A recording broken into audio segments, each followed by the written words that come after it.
I mean... I'm tense. That's a good trailer, isn't so it? exciting. That's a great Stephen, welcome trailer. along. Oh. So Series 2. Series 2. For people who haven't seen it, explain the general concept. OK, there are 11 couples. They each get given a suitcase.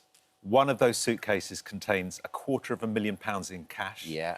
And one contains an early checkout card. The rest are empty. Every night, we do swaps in the bar. Whoever ends up with the early checkout card is flying home. Whoever's left with the money at the end of the series is £250,000. So through challenges, you get to decide which case you want. Challenges every day, and it dictates the swapping order. So obviously you want the last swap of the day, because if you have something good, you can hang on to it. If you have something bad, you can get rid of it. But you're all it's just trying to work out. So I'm convinced Stephen's got the money, but you might not have the money. Yeah. So I mean, stress, that amount of money. Oh, it's a lot. It plays tricks on people's minds. Yeah. And the swapping every night, so exciting, so tense. And of course, the great thing about second series, this first series is really popular, but you can take all the stuff that worked well and do more of it or make it bigger. It was great fun. I mean, I'm not going to pretend it was a tough job. Has it been fun for you? Because obviously this is completely different for you. Have you loved being a part of this? I love doing stuff that's different from you. So if I'm offered something that I haven't done before, I always think, I'd love to give that a go. Plus, it filmed for a month in the Caribbean. I mean... In November. It wasn't the toughest of any job I've been offered. In November, without your family. That'll be Elstree, won't it? How hard, because we were talking earlier on in Makeup about, like, when someone's away or whether at home with the kids and someone else goes away working, that's always what Rochelle calls the salty call. There's just one. There's one, isn't there? It's tough, isn't it? Because someone is... I mean, as you say, we filmed it in November, which is not a month in this country that anyone particularly looks forward to, I don't think. Never. So I'm in the Caribbean on a beach, palm trees behind me, trying FaceTime to FaceTime my poor wife. Who's trying to pitch it as work. Oh. I You recognise deliberately those try to calls, frame Stephen. the ugliest picture you possibly... The backdrop Just when you sitting in could. cupboards. Let's go. So rainy out there today. It's really hard work. I mean, it is hard work, but when you're doing the school run on a rainy Thursday... You're just not going to get sympathy at the other end of the phone, no. And I understand that. That's so funny. But I mean, you're a Renaissance man. You can do so much, and it's so wonderful. And do you enjoy? Because you're an empath. You like people, right? Yeah. And all the shows I've ever done that involve some kind of risk and couples, you just end up just going, oh, just God, I feel so sorry for you all. And it's so hard to keep that poker face. I find it very difficult when people get upset. I find it difficult when people argue. It's not my thing. I know some people, love the drama. You just sort of recoil. I just don't. I want everyone to get on. But, of course, the interesting bits of these series are when there's flashpoints. I mean, we have a bit in this series, I won't say who, but one couple have a very tricky moment when something is revealed about what one of them said about the other publicly. Oh, God. Oh. And it's great television. Which you know at home. But separating that when you're in it in the moment... I just want to walk over. That would be horrendous. But, of course, me watching it as a viewer, great. I know. People will be on the edge of their seats at home, like, what's going to happen next? But in the moment, you just want to run over and give them all a hug and just, it's going to be all right. OK, I'll fix it. Or the comedic part of you wants to just say something that's going to make them laugh. Yeah. And of course, they're like, I'm not interested in comedy right now. I've just lost funny. £250,000. Well, I think that's one of the things I love about this show is it is really funny because the people we've got in the show are great characters and they are hilarious. I mean, it all gets very serious every evening when we get to the Lady Luck bar and the swapping starts because people, £250,000. Yeah. It's a huge amount of money. But during the day and everyone does mostly retain their sense of humour and it is really funny. Also, I think with the format for a show like this and a show like Traitors, if you are going into that knowing that it's based about deception, then you've sort of got to go in with your eyes wide open. Yes. And it's not like that's the whole point of the game is to deceive. So, it's not like you're in a Big Brother house where I thought someone was really nice to me and then they voted me out. Yes. That's the point of the game. You can't be too annoyed. There's no secret challenges here in that way. But at the same time, it's difficult to bear that in mind because they've spent 3 weeks together and they've sort of made friends. And then suddenly someone... turns and does something that sends you home. It's hard to take. And when you're hosting that sort of show, I always wonder this with shows like this, when you sort of get attached to the people and to their personalities and you buy into everyone's story, right? And you do that as a viewer. But when you're there in real time, is it hard to sort of go in as a host and be relatively neutral and not kind of think, I saw what you did yesterday. Yeah, you. of course. And is that hard? Well, sometimes you admire the way people are playing the game. but you don't like what it says about them as a person. And also, when people get voted off, they go. I mean, it's not like they hang around for a couple of days and we see them around. They're gone. Yes. 10 minutes later, they're out the door. So it's really brutal. And you know that if they get the wrong card or make the wrong... It's also... when you know what... I mean, because I'd never know where the money is. I just don't want to know. Yeah. Because I don't want to influence people. But you can see sometimes there's a lot of evidence for where the early checkout card is. Right. If people then go for it, you just want to go, what? You want to, you know... Also, I think when you're on location, or in like studio to a point, you're so focused on that, on the format and the game, you get so involved and you do. imbue with it, don't you? Yeah. What was it like that, the Green Wing reunion you went to? Great, really good fun. Was it 20 years? 20-something years, yeah. They showed the first episode, which I haven't seen for 20-odd years. It stands up. It's still funny. And it's, you know, because you never know how stuff's going to be. It's comedy, because tastes change. Yeah. But it was great to see everybody. We've actually done we did 6 new episodes for Audible. So we got together last year and recorded 6 new episodes. The whole gang, including Olivia Colman and Julian there. My sparring partner. Were they the same writers that did it? Same writers, yeah. It's really fun. So it works brilliant. really well. And I have to tell you, because, I mean, I bore you about this every time I speak to you, but I love The Split so much. Like, it's the thing that I will binge watch over and over again. It's so human. I love it. Was that something that you enjoy making? Oh, I loved it, yeah. Well, it's just so perceptive about families, about relationships. The writing was amazing. We were a cast that genuinely got on, and we felt like a family by the end. I still have people coming up to me and telling me that, you know, they're so upset with me for cheating on Nicola Walker. Yeah, I'm being honest. I'm being quite nice to you as you're sat here. She slept with Christy the night before our wedding. I know, I get it, Christy but I was upset with you. That's what I get all the time as well. I hope she ends up with him. He's so hot. Cheers. And then when Toby Stevens turns up, I know chance. And kids' books, what number are you on? I've just finished number 8. Wow. Or is it 9? I love the fact your sister illustrates. Yes. Well, so nice. Well, I wrote a Christmas book called Barry Saves Christmas, which will be out in October. And I finished it about 3 weeks ago. So for the last 3 weeks, every day I'm just getting emails from my sister with new drawings, and it's the best bit for me. I've done my work. Yeah. I'm very happy with the story, and she's sending me these great drawings. She brings it to life. I mean, I'm always setting a challenge, because I'm her older brother. I've got to make it. It's so lovely that you can do that together, though. Yeah. It's so, so lovely. We're going to do something a little bit Eagle different. at roller skates. Exactly. No, a room with 1,000 squirrels in it was this time. Beautiful. That's when she loved you. Yeah. We're going to do something a little bit different now. We're going to play a game. You're bringing this game to us. It's a little taste of the Fortune Hotel. So you tell us what we're doing. OK, go In and the have a 30 look. seconds we've given Explain you. it. Go Yes. at one of those suitcases has an awful lot of money in it, and one has nothing in it at all. So have a look. First challenge for me, opening I'm the not gonna case. look. Tell me about it. Right, so you want to convince me you don't have the money. And I'm going to take one of those suitcases from you. Dermot, tell me why you don't have the money. Because the money would also always be given to Rochelle. It's the gentlemanly thing to do, Why I are you think. smiling? This morning.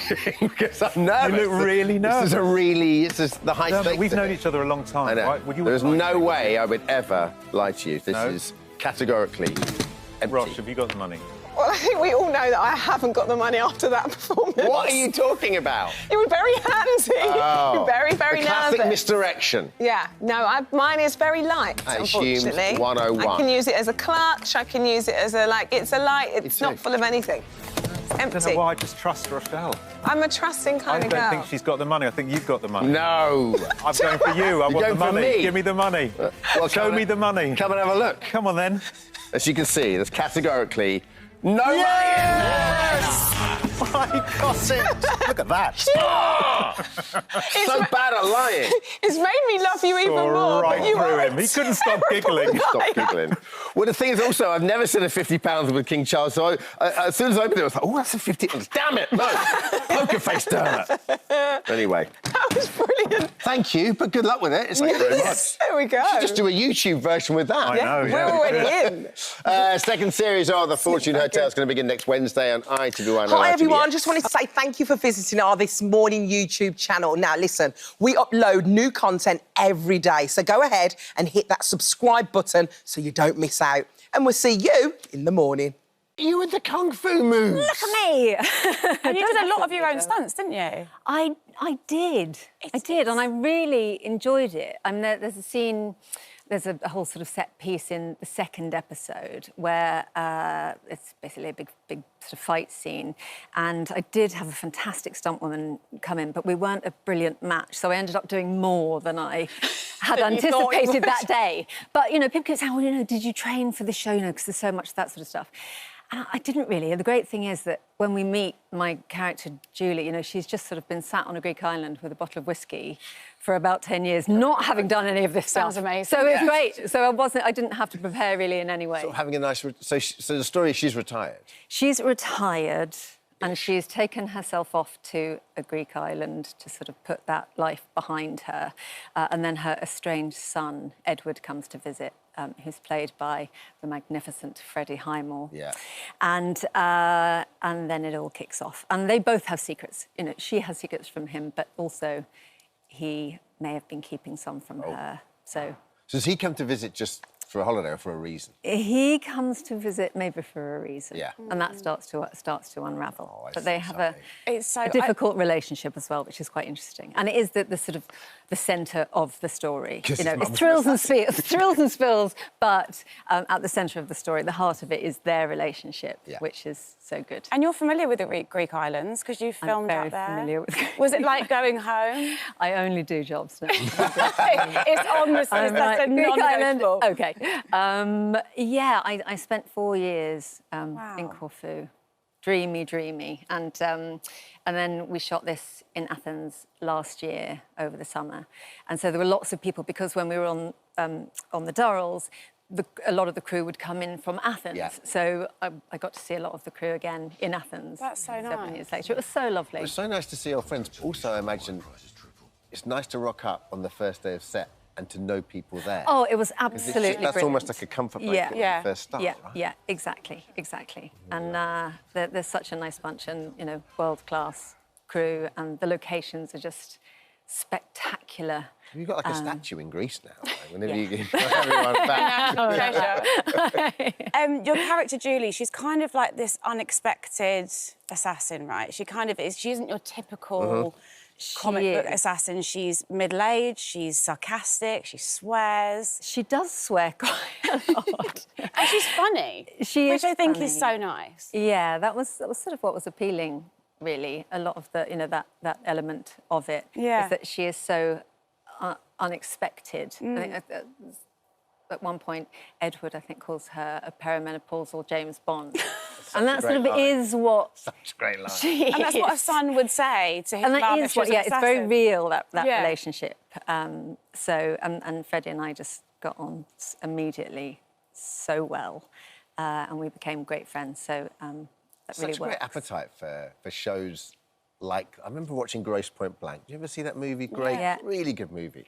It's about this kind of... It's the first kind of hitman film I watched where he's actually dealing with a lot of kind of trauma and work. Exactly. And now there's so many great shows around like this, and like Doves, and I mean, Jackal's a bit different because it's a bit more serious and stuff. But there's something beautiful about that, isn't it? It's a really good genre. It feels quite untapped. Light relief, and there is light relief, you know, in it. It is actually very funny, I think. Yeah. It's got great humour. It's obviously all very high-octane stuff, and I'm sure filming these kind of dramas can be quite draining on you emotionally and as a person. Is it true you like to unwind to reality TV? Are you a fellow below deck? I thought you were going to say with a glass of wine. I was going to say, and that. Yeah, I do. I like reality TV. I like documentaries as well. Sometimes drama can be a bit of a busman's holiday. Yeah. You know, in many ways, and as much as I love a good drama, you know, I've got 3 kids, and watching a bit of reality TV with them is a great way to switch off. So what? Go on. What's the Below Deck? Below Deck. You watched it? I've seen it. We had the captain on. Which one? Yes. Captain Sandy. Captain Lee. Captain. Who's the captain? Who looks a bit like Captain Did you have Birdseye. that? Is kind of Captain Lee. Sandy, yeah. Not Captain Sandy is the lady. Well, definitely. She didn't. I don't think we have Captain Sandy. Lee, they're both on a He's the female Captain Sandy's watching. Yes, We're yes, definitely no. talking about you. Captain Lee, he was lovely. Yes. He is very like Captain Birdseye, yeah. So were you like? Did you used to watch Big Brother back in the day when you first started? Has that always been your turn? Like, when you want to turn off, you kind of. I don't know really. I mean, there's just so much of it, isn't there, these days? There's a lot of choice. Yeah, Naked and Afraid. Anyone? I've heard about this. I mean, this is. No, so what on earth is Naked and Afraid? It's I mean, I thought one would lead to the other. It's a bit like a Naked Attraction, but a dating kind of format. Yeah, Mamma mia. That's your weekend sort. Yeah.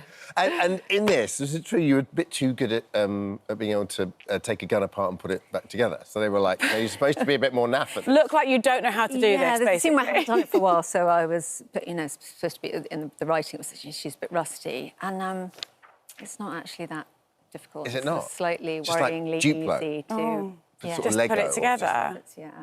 I had to refilm So it. it's like, can you make that And a make bit it look worse? hard. Yeah. And you're a big fan of a group chat? Love a group chat. Yeah. I do. Is that how you stay in touch with all your mates you make on these shows and cast members? Yeah. We have a lovely Durrell's group app chat, and so we're on that. And Are you in charge of admin, Keely? I'm in charge of most things, Dermot, but I'm not in charge of the. Because when you're in charge of admin, there's a certain pressure that comes to being in charge of admin. What do you mean, the admin of the group chat? So you're in control, so you Absolutely. decide who's in, who's out. Yeah. Yes, I'm I glad love that's that power. There's nothing more, I don't know if it's happened to you in any of your previous cast members, but there's nothing worse when you look down and go, oh, I must drop a... So-and-so's left the group. Without asking. Without How dare letting you? us know. Well, they've removed you. Oh, no, that's the worst. But as an admin, you can't be removed. No. You end up on your own. It's just you. And what's next? You just finished playing a nun. I have. I wrapped last week on a show called Falling that is written by the brilliant Jack Thorne. Yeah. And it's about a Catholic nun and a priest played by Papa Siedo, and they fall in love. It's called Falling for Channel 4. Nice. Set in modern day? It's modern day, yes. Yeah. So that was a world apart from what you're doing. What I'm doing here. Did you research for that? Did you go and meet any nuns? I did meet an ex-nun, actually, which was really fascinating. What an interesting life, isn't it? When you actually think about it. Yes. It's fascinating. Yeah, and someone who has been in that world for so long and then left and sort of come back into reality. I take my son to Mass on Sunday, right? And we were walking out the other day. We were walking down to the shops afterwards, to like the cafe to get a croissant, and we went past the nun from the church. I went past and I said, Casper, say hello to sister. And he was like, what? And so he said... He's like, I have a sister. He said he's 5, and he was like, hi, sister. I said, there you go. And just very friendly. And off she went. And he went, she's not my sister. I don't understand. Listen, thanks for coming in. Thank you for having me. She was on Radio 2 earlier on. She's been hanging around for ages. We've had a sausage sandwich. We've had a lovely time. Oh, wonderful. So, Stick around, go on the Loose Women. All episodes of The Assassin are available to watch now on Prime Video. Hi, everyone. Just wanted to say thank you for visiting our This Morning YouTube channel. Now, listen, we upload new content every day, so go ahead and hit that subscribe button so you don't miss out. And we'll see you in the morning. It's such a great script, isn't it? Alison Hammond joins us now. So nice to see you again. Lovely to be here again. Here we go. It's back. Series 3. It's always worth a congratulations if you get to a Series 3, isn't it? I know. We're so excited. What can we expect in the series? You're moving in, aren't you? Yeah, well, she's moved in with them. That's what she always wanted. Yeah. She was always planning. Got away. Yeah, so she's living with them, and she's reorganised all the kitchen, as, mother-in-laws do. And, I mean, she just loves it. She just loves being with all the family. And I think the daughter-in-law is being very kind and, kind of like grumbling privately. Accommodating. Yeah. So she's got a Liverpool accent. You grew up in Liverpool. I did. Right.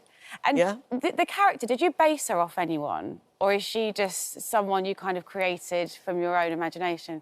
Well, I mean, Tom Bowston, who wrote it, and he's in it, he's a brilliant writer. And he wrote this wonderful character. And as soon as I met him, he said to me, would you play her, from Liverpool? And I said, yeah, I was delighted because I haven't played that many Liverpool characters in my career, you know. So, and, yeah, he asked me and I thought he's the writer, so, yeah. It's beautifully written and it's so well. I mean, so many great actors in there as well. Oh, self-included, obviously. So it's about the Jessops. Can you, if people haven't seen it, I know it sounds crazy, it's 3 series in, but can you explain just the backdrop? So it's about this family, the Jessops. Yeah, the Jessops. And the son is played by Jim Howick, and he's absolutely brilliant. I mean, Jim just makes me laugh 24/7. Yeah. Jim's only got to turn his head like that. He's very... You know, and I am giggling. And so Catherine Parkinson's his wife, so it's husband and wife. And they've got 2 children, a daughter, played by the lovely Freya Parks, and a younger son who films the family with this little camera all the time, and that's how it's filmed. Yeah. So it's filmed always in one long take, so there's no cut-ins. So that makes it... It's quite tough sometimes. What's that like? Yeah, it's just quite tiring, because sometimes the scenes, they can be 4 or 5 pages long. Wow. And if you're filming it without a break, and you're doing take after take after take, sometimes you kind of think, please let me rest. We've got it. We've got it. Yeah, we've got it on the second part. We've got it. The way that you shoot it is, I think, makes it so unique, and you feel like you're in there with them. You know, it just feels like you're in the kitchen with the family. Yeah. And we all know a family like the Jessops. I feel like they relate to so many people. Yeah. And the story's it's just family life. Yeah. You know, there's the son, Paul, he just keeps wanting to do better things. I mean, he was an Olympic, you know, archer, and now he's in the police. And, but it's exactly that. It's like we're just seeing there, like, you know, you don't believe in God, but you do believe in angels. It's the idiosyncracies and the double standards that every family has, the in-jokes every single family has, isn't it? And that's why Tom's such a good writer, I think, isn't he? It's just perfect. And in this series, Catherine Parkinson plays the daughter-in-law, and her brother is Tom Basden, and he's got married to the lovely Tori. Not Tori, I mean, she's Tori the actress, but... and they're having a baby, so they have a baby. So that was fun, to have a baby. Yeah. So it's just as the family go along and all these different things and... But you've been so great in your career at these kind of touchstone moments that really sort of resonate all the way back to Abigail's Party, which was, I know, don't roll your eyes, because you look back at that, it's so seismic, that No, show. I do talk love about it. as, you know, as a cultural touchstone, you know, and then Gavin and Stacey did so much for so many people because it was normal. It had that lovely normality to it. Yeah, yeah. And something that I think a family can sit down and watch together. Yes. And really enjoy, you know. I've met so many people who say, oh, you know, it's like a comfort blanket. We all just sit down and watch it. And I think Here We Go is the same. Yeah. It's fun and it's about a family. And you know that if you're watching it with your 10-year-old daughter or son or whatever, that there's nothing offensive going to upset everybody. You know, it's got a... I mean, they argue, they row. Well, it's the mirror, isn't it? We're holding it. We're entertaining us. We're holding the mirror up as well. Yeah. Yeah. That, whenever we get any gossip at home, I go to my husband, Mick, I just love the drama. I just love the drama. And he always goes, oh, stop saying that. We quote the show all the time with Gavin and Stacey. What was it like filming that finale? It must have been super emotional. Oh, it was.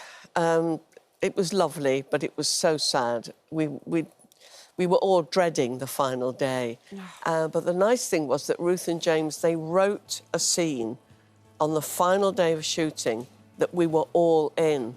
So they brought everybody together. That's amazing. But it was so thoughtful to do that. Because I suppose that rarely happens, doesn't it? Rarely happens. It's a wrap on so-and-so, and then they go, and a week later, somebody else, or 2 days later, but we were all there together. That's so special. There was many a tear shed, let me tell you. There was that lovely moment I saw, whether it's behind the scenes, when everyone walked up the street in Wales. It was just, you know, it was that kind of...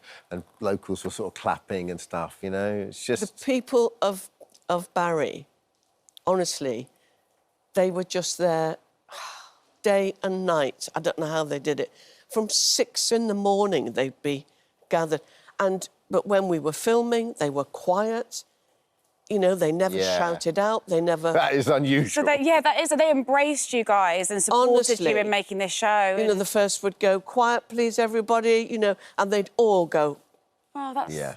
There it is. There it is. That's so nice. Really nice. And you and Larry have that just such beautiful shorthand. I mean, it must be so wonderful when you find that with another actor. Yeah, it is. Well, from day one when we started filming, there was no acting required, you know, to make it a couple. We just felt right. Yeah. You know. I mean, we asked our viewers for a favourite scene. What do you think it was? Between you two. Oh, I don't know. Well, my favourite scene's when they're in bed together. We didn't show that. And they've had, no, I don't mean anything naughty. I mean, when they've had a row, they've had a terrible row. When Gavin says he's going to get married in Wales, and Pam just and she drinks far too much. She just throws an absolute fit, and then she won't speak to Mick. And they go to bed, and he's going, "Oh, come on, Pammy," you know, and she's going, "No, Mick, no." You know, and then he puts the ears on and leans over her and he goes, "Come on, Camilla." And then she just starts to laugh, and within seconds they're hugging each other and they're, you know. We didn't have time to play it, but it was 3 steaks. Everyone loves 3. Oh, 3 steaks. 3 steaks, Pam. And listen, before we go, I mean, this breaks my heart. You don't want to do theatre anymore. Oh. Stage fright. Yeah, really. Yeah. Also, you put your shift in. Come on, you've done been it. there with the icons. I've put my shift in it, and it was my favourite thing. I absolutely loved it. Listen, thank you so much. But no more. Here we go, returns tonight. Double bill, 9 o'clock on BBC One. Thank you Thank you so much for visiting our This Morning YouTube channel. We upload new content every single day, so go ahead and hit that subscribe button, and we'll see you in the morning. Listen, now, this weekend marks 1 year since the 2024 Olympics kicked off in Paris. Yeah, the Games saw our next guest scoop his 5th Olympic medal, making him Britain's most decorated diver ever. The win was made even more emotional after the Games as Tom Daley announced he's retiring from professional diving. About a year on, he's stepping into a new platform to raise awareness of an all-important cause. Hello, you. Hello. Nice to see you. So good to see you. What a treat. Good to see you too. So, I mean, listen, let's just have a little, deep dive into the career while we got you. Like what you did there. Does that feel like a year ago? It does feel like a long time because I'm so used to training every day, 5 hours a day, 6 days a week I was training, to then, kind of stop. It's so weird. I wake up in the morning, I'm like, what am I to do today? You do a bit of knitting, don't you? Yeah, I do a bit of knitting. I drop the kids off at school, and then it's just a very different thing to not have to live your life thinking about diving all the time. When you were training, was it literally was it in the weights gym? Was it running? Yeah. I mean, 60% I would say was dry land. So we would do gymnastics, we would do weightlifting, we'd do cardio classes, sprint classes, you name it. We kind of have to use nearly every muscle in your body when you're diving because you're flying through the air, all the G-force, the twists and the turns, so you have to kind of get it right. What I never understand about diving is when you see things so I love jumping off stuff into things, which is one of the reasons why, thankfully, you're here today. So I love water, and I love jumping off, I don't know, rocks or whatever into water. But you don't have to be too high up to hurt yourself, do you? It's weird. Yeah, no, it is quite I think people often underestimate water, and that's, I think what's kind of, for me as a parent now, I find it so important about water safety. It's frightening, isn't it? Yeah, and having kids being able to swim at a young age is important, but then also not underestimating the fact that as you get older, your relationship with water kind of changes because, especially when it comes to summer, you might have a few drinks by the pool, and then the dangers of that, because 1 in 4 drownings actually occur because of alcohol. Really? And when it's over 20 degrees, the risk of that is 5 times higher. But this is really close to your heart, isn't it? Yeah. Water safety is definitely close to your heart. And you don't realise, when you have a drink, how you don't know what you're doing. Sometimes you just don't know, and you're out of your depth. Your reactions are a lot slower. People don't realise it, do they? Yeah, people don't realise, and I think it can often catch people off guard as well. And, and since I've been knitting and crocheting and all that kind of stuff, I've actually crocheted a pair of heat-sensitive trunks with Malibu, of course, right? Where over 20 degrees, they change colour to try and hopefully raise some awareness about the danger of when it's over 20 degrees, it's 5 times more likely. Presumably, that's a tight knit. I want to see tight The weave there is tight. You can't be doing any baggy knits if don't want any baggy knits. You don't want it to be too loose. You want everything the guys in are hanging place. out. Yeah, yes, everything's got to be in its place, especially diving. The guys when you hit the tucked water in at there. 35 miles an hour, you don't need anything to be out of place. To be coming off. You need it as close No one's hanging and loose compact to you as possible. Do you miss it, Tom? I really miss it. Do ya? I literally think, you know, I knew there was always going to have to be a time where I'd have to, like, hang up my trunks, if you like, and not get back in the pool. But I think about it every day going back, because I'm always like, I literally loved it. It was like my happy place. Like, you know, my friends, my teammates, getting to travel, all of that stuff was so much fun.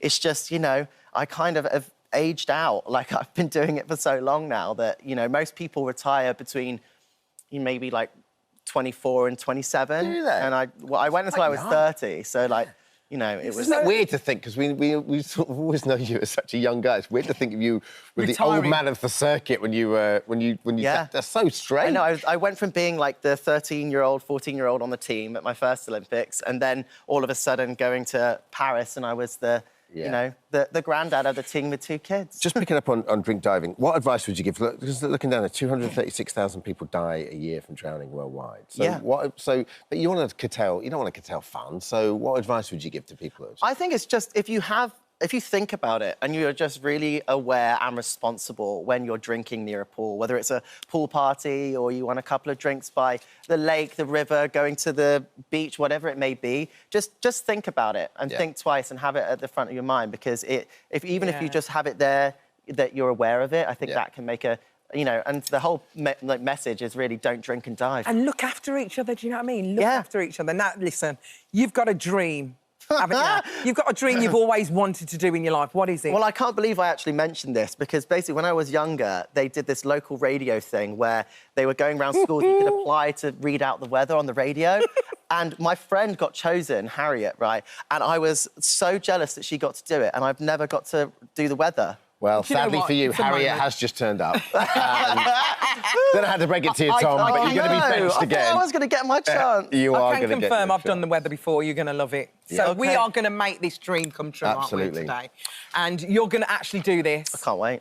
But listen, before you get in the zone, have to talk celeb traitors. What can you tell us? I would love to tell you everything. Did you knit in there? We had Mark Bonner on. I can't say anything. All I can say is we all had a lot of fun. We had Mark Bonner on the couch, and he was great. Sung like a canary, he did. We know about the WhatsApp group. Did you? Was it something you really wanted to do? I've been a huge fan of the Traitors since I've watched all of the UK, US, Australia, New Zealand. Like, I love it. I play it like, you know, like the board game versions of it with my son, and when we have games nights. I love Traitors. I can't wait to listen. Are you going to do the weather in your trunks? Maybe, maybe not. I don't know, you'll have to wait and see. World Drowning Prevention Day is tomorrow. Thanks for coming and talking about it. Thank you so much for visiting our This Morning YouTube channel. We upload new content every single day, so go ahead and hit that subscribe button, and we'll see you in the morning. Now, when former Little Mix star Jessie Nelson discovered she was having twins with her partner Zion, she was over the moon. But when she announced her pregnancy to her fans, posting that she was eating for 3, she had no idea of the challenge the world was about to throw her way.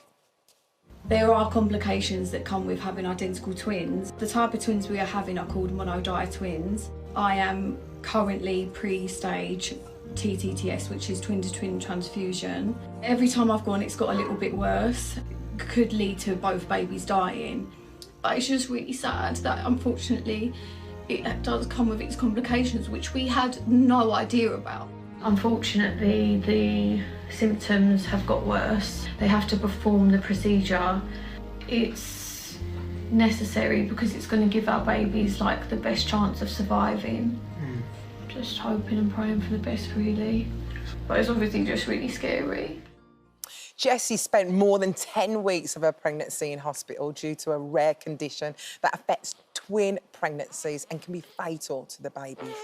Thankfully, on the 15th of May, Jessie and Zion became the proud parents of baby girls Story Monroe and Ocean Jade, who join us now on the sofa. Alongside them, the specialist who guide them through every step of the way, Dr. Ruin Willem-Sandera. So nice to see you. Thank all you of for having us. We made it. You did it. You made it, and they're here, and they're healthy, and they're beautiful. Thank you so much. So who's who? So you, Jessie, who are you holding? We actually just swapped right before we came on. Oh, but we still get confused. So this is Ocean. And this is Story. And how do you tell the difference? They're exactly the well, same. we actually, when they haven't got their hats on, Ocean, bless her little heart, she's receding a little bit, so that's how I can tell. But when they've got the hats on, it's very hard to tell. So they're 69 days old. Yeah. Yeah. Wow. Yeah. And how early did they come?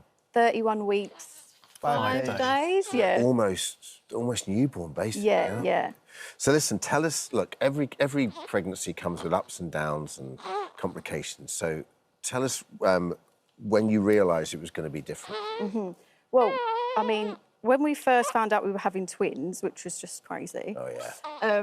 We were like ecstatic. We was like over the moon about it. Does it run in the family? No. Oh, so it was a complete surprise. Yeah. I mean, I wish you'd seen Zian's face. He looked like he'd seen a ghost when we found out. But so I had the scan, and immediately we were told, right, the guy that was scanning us was like, right, I'm not going to scan you anymore because I actually need to refer you to a specialist, a twin specialist. And I just thought that was normal, standard, normal. Yeah. Next day, went to see Dr. Ruan, and he scanned us. Babies were fine, and then Dr. Ruan sat us down and then basically told us all the complications that can come with the type of twins that we were having. And I just literally felt like I'd been, like, I couldn't believe, like, the percentages and what could potentially happen to them. And I almost felt like from that point, I couldn't really enjoy my pregnancy. Yeah. Because I was just constantly worried that something was going to happen. And we were, I think you told us that we can only really take it like 2 weeks at a time. Yeah. Wow. Which is just like, Live your life. how can you, like, we didn't even want to announce it because, and I actually had a threatened miscarriage quite early on as well. Oh, my goodness. And from then, even then, I was like, I don't even want to announce it, which is just like, when I think back to it now, it actually makes me feel so sad because it's like, when you're pregnant, that should be like the happiest time of your life. Like, it's so exciting. And but you we want were to share that. We were so scared to announce it in case anything happened. I mean, thank God, like, everything's gone well. But we had no idea that this can happen with twins. And Zian, and as a partner, as a man, you want to be there doing everything you can, and yet you're so helpless. 100%, literally. I just felt like, whilst Jess was going through it all, I literally just felt, just words of reassurance. Yeah. That's all I could do. And just trying to stay positive, even though we knew kind of the risks. I was just really trying to stay positive. In that yeah. situation. I I'm felt so lucky I did have helpless. him, though, because I feel like if I didn't, I'd have gone mental. Do you know what I've enjoyed? I've enjoyed following the story and seeing your relationship, how beautiful it is. It's absolutely a beautiful relationship of just love. And I just was so rooting for them, these babies to come through. Yeah. And part of the person who helped this happen is a Dr. hero. Ruhan. Literally. Dr. Ruhan, can you just tell us about the actual condition that Jessie had? Because I know the baby shared the same placenta, is that right? That's right. So monochorionic twins, identical twins, share a single placenta. And even though each baby has its own part of that placenta, there are blood vessels that join the two together. So, in effect, they share a single circulation, which does mean more complications, such as twin-twin. And anything that happens to one baby has a direct impact on the other baby. Does that happen to every identical twin? They will share them? No. So twin-twin occurs in about 15%, so about 1 in 6 of these pregnancies. And what does that mean, the twin-twin? So is that the TTTS? Yes, the twin-twin transfusion syndrome, or TTTS. That's really related to the blood vessels that join the two parts of the circulation together. Normally, they allow blood to flow in both directions, so it's an equal flow of blood. But when you develop twin-twin, there's an unequal flow of blood. So one baby's getting just too little blood, doesn't grow as well, doesn't produce much urine, and unfortunately, that baby can become severely anemic. But the opposite is happening to the other baby. The other baby's getting too much blood flow and can go into heart failure. And so it's when it becomes significant, it's without us doing anything, unfortunately, it's got a very high chance of miscarriage. What do you do? Well, what we can do is to try and cure the problem, because the problem are those blood vessels joining the two together. We can put a telescope into the womb, have a look at the inside of the placenta, identify those blood vessels, and with the laser, burn them away. So we leave each baby with its own part of that placenta, and there isn't this unequal flow of blood between the two. Cut back to these two. Right? No, I know. And it's just so mad, because even when Ruan told us, like, you're pre-stage TTS, you actually haven't got it yet. It hasn't got to stage 1. It's only if you get to this situation. Yeah, I still felt, and every time we were going for scans, it was getting a little bit worse, a little bit worse. I still felt like we didn't think it was going to happen. I still didn't feel like I was going to have the procedure. I felt like I was a bit like, I don't know, in denial about it. And then when we went, and that literally happened within like, that happened so quickly. Because I was being scanned weekly to be like closely monitored. Yeah. And I think I'd come to see you on the Tuesday, and then it was on the Thursday. So he told you the symptoms? No, so I'd been told like weeks prior to that I had pre-stage TTTS, and then every time I was going to be scanned, it was getting worse and worse. And then I'd like have my weekly scans, and then right before I had the actual laser, Ruan had said like, you know, I do think we're getting to the stage where we're going to have to perform the procedure. And there were symptoms to look out for. It was like if your belly gets really tight, like a drum, if you're struggling with your breathing. And 2 days after my scan, we'd gone to the park and I couldn't even walk because I was just like so out of breath. But it's so hard when you're pregnant with twins as well, because what is normal and what's not? Yeah. Like I was just like, well, I've got twins, so of course I'm going to be out of breath. And of course my belly's going to be really tight. I'm growing 2 humans. And then it was thanks to Zahn, actually, that I said to him, like, can you feel my belly? Because I've actually got, like, I've got so used to feeling like this, I don't know what's normal anymore. And did you feel something different, Zion? Yeah, because I'd obviously been feeling it throughout the pregnancy, but this specific time, it just felt really, really tight. Like, my fingers couldn't go in. Right. Yeah, like, you know, when you press it goes a little bit squidgy. It just wasn't like that at all. And then so I was rang... one of the signs that Dr. Ruan had said to watch out for. So we called and he was like, just come in, like, just better to be safe than sorry. And then that day I had to have the procedure and it just was just like... I felt like overnight, we literally went from pre-stage to, like, have to have the procedure now.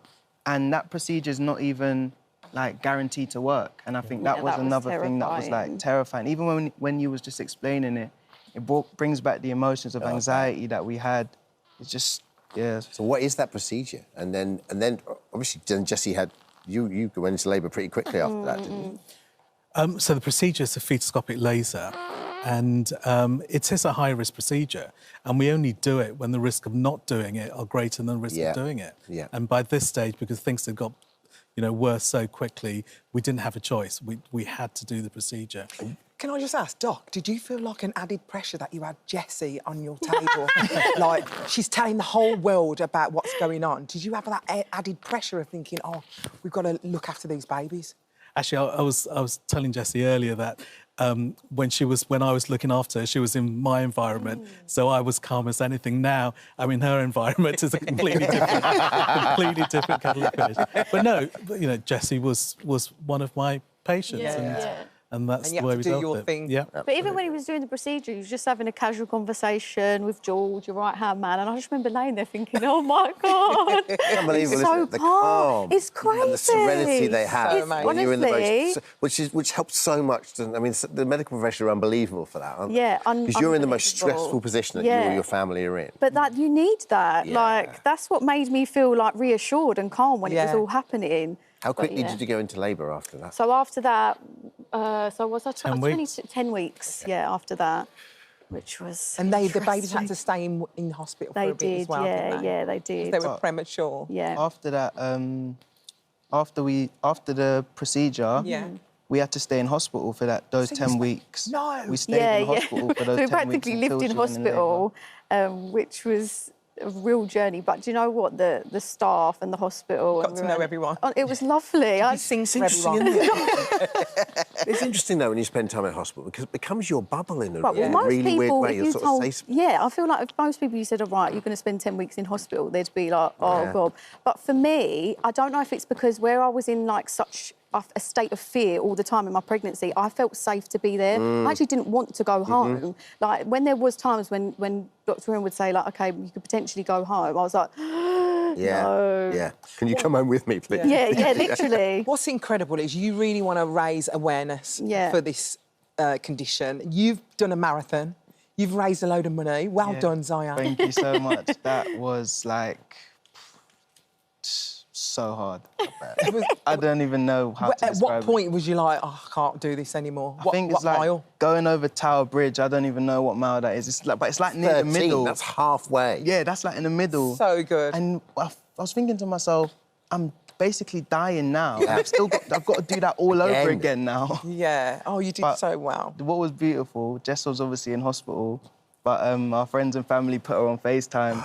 So as I was running past and I saw them, Jess was just on FaceTime crying. And I was like, ow, You're doing so well. Oh, but you were crying for the rest of the journey. Dr. Ruan, what would you say if people are worried at all about this, if they've got twins and they're thinking... So what's the best way to educate yourself about it? So I think it is really... I mean, there are plenty of charities and plenty of websites that you can look at, but it's just knowing that there is help out there. Yeah. And, you know, there are things that we can do to help even a really complex, difficult situation. Brilliant. To hopefully get a good outcome just like this. Thank you so much. We've got a little gift for you as So well. having a hug during the break, I tell you. Go and get the gift back. Oh, that's We've got a little gift for you. Thank you for bringing them in. fine. Thank you so much. Do you want to have a look? Yeah. Shall I do it? You're going to love it. There's one each. I love this morning. There it is. Oh, you should have given it There's to us before we two. came on. We could have put them in. I know, but it's for you anyway. Oh, thank There you go. so much. That's so kind of you. Congratulations. Thank you, guys. Thank you for having us. We're going to have a snuggle. Let's throw to the loose women and have a snuggle. Hi, everyone. I just wanted to say thank you for visiting our This Morning YouTube channel. Now, listen, we upload new content every day, so go ahead and hit that subscribe button so you don't miss out. And we'll see you in the morning. Welcome back to This Morning. Now, we've got a story now that proves even the most savvy can be fooled by fraudsters. The broadcaster and former Strictly champ Aurea Duba thought he knew the telltale signs of a scam, but in a post online, he revealed he fell for someone impersonating a hero of his hook, line and sinker. Take a look. I got an email from the Mel Robbins podcast team. It was from Mel. I told Mel everything. I never thought I'd be the person that was going to be scammed. Oh, didn't mention the fact that I got another email from fake Mel asking me a whole bunch of questions. Really deep digging. And it made me think, if I was more vulnerable, if I was older, if I didn't know anything about this world, and I had sent all of this information, you start finding yourself in the middle of a hole that you don't even know how to climb out of.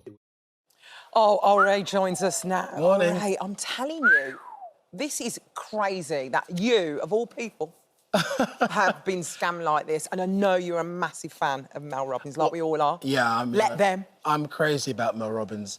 And Can you explain who Mel Robbins is to people that don't know who Mel? Well, she's been on the sofa quite recently. She's a motivator, isn't she? She's an incredible person. She's a self-development hero. She wrote this book, The Let Them Theory, that she came on to promote only a few months ago. And essentially, I found her at a point in my life where I was kind of very vulnerable. I was needing someone to help me find the tools to get out of something very difficult. And immediately, a lot of uncertainty.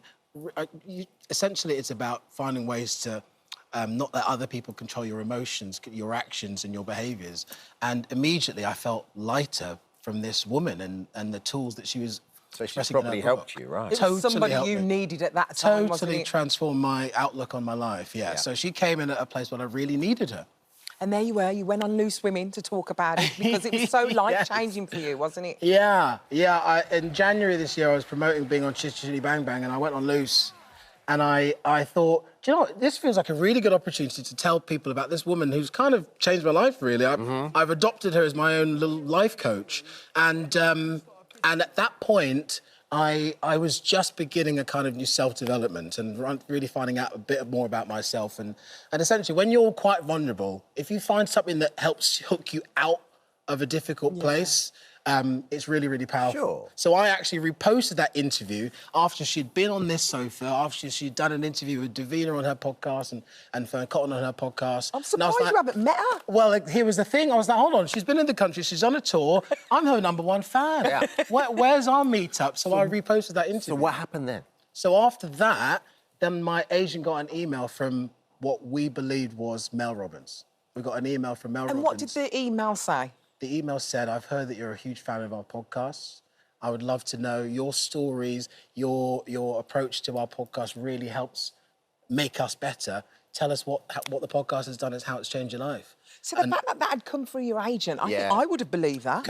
Immediately, I thought it was a professional... Because already it's been through one... Yeah. It's been through a gatekeeper, right? Yeah, they've looked at it, they've checked it. And in a way, I thought, I've been waiting my whole life for this. So I said to my agent, Sam, I said, mate, I've got this covered. I will take this on. And I then sent an email back. I took about 2 days to collect my thoughts and then tell Mel everything, how she had taken me from a really dark place and helped me take the tools to regain my control of my life. I told Mel everything. Like 12 pages worth of information. Oh, wow. So, like, really personal stuff. Really personal stuff. And Mel was so sensitive and so caring. And I think the thing that was really insidious about it was the language that Mel was given back, because I was giving this person information and coming back so sensitively. Thank you so much for telling this story. I think it's really, really going to help a lot of people. I feel that we were drawn together at this moment. I feel like what you can do now is going to change a lot of people's lives. And it was kind of everything I guess I wanted to hear. So that's nice. When did the red flag start? They were kind of there from early on, Dermot, and it's so strange when you find yourself in a place where you're like, this is what I need to hear.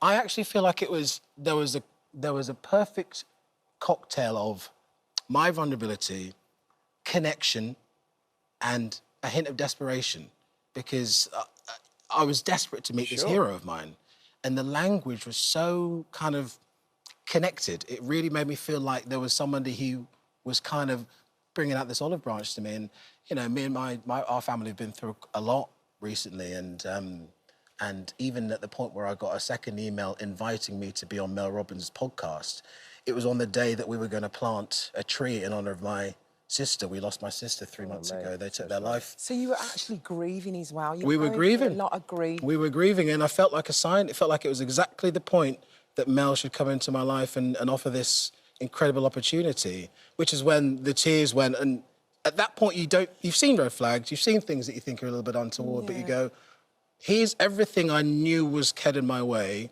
I'm in. And that's the hook. That's how they get you. So after the hook, on that vulnerability. I guess my question is, what do they want? What do they want? Who knows what they want? Did they ask you for any money at all? At this point, I mean, this correspondence has been going on for about 3 weeks. So beyond that, they were kind of in. There was another email. They were asking questions about. They wanted to know about if I'd had a podcast. They wanted to know where I lived. There was a lot of kind of personal information that they wanted to know.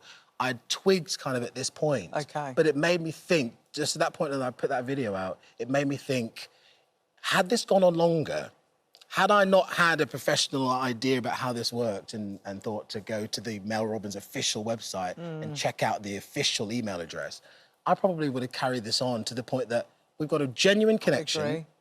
I'm going to do everything I need to do to continue this because I'm desperately hoping and knowing that I'm going to get on that podcast. And you was in a dark place at that time as well. So it was so easy. What do you think that would have involved? A financial transaction? Or? Well, let me put it this way. There was a point where fake Mel was asking me where I'm from. And I had convinced myself that was because she wanted to know where to book the flight from to send me over to Boston to be a podcast guest. Do you know what? I think they were fishing. I think that was a phishing scam. They were fishing for information. And the thing that's really terrifying is because it's not unusual, the scamming, whether it's phishing, whether it's, I've been hearing so much about Jordan Stevens talking about sextortion with boys who have low self-esteem, they're looking for that connection, and immediately they find people online who are preying on that vulnerability, and they're giving information away, they're giving images away, and before they know it, they're in a shame bubble, a shame hole that they can't get out of.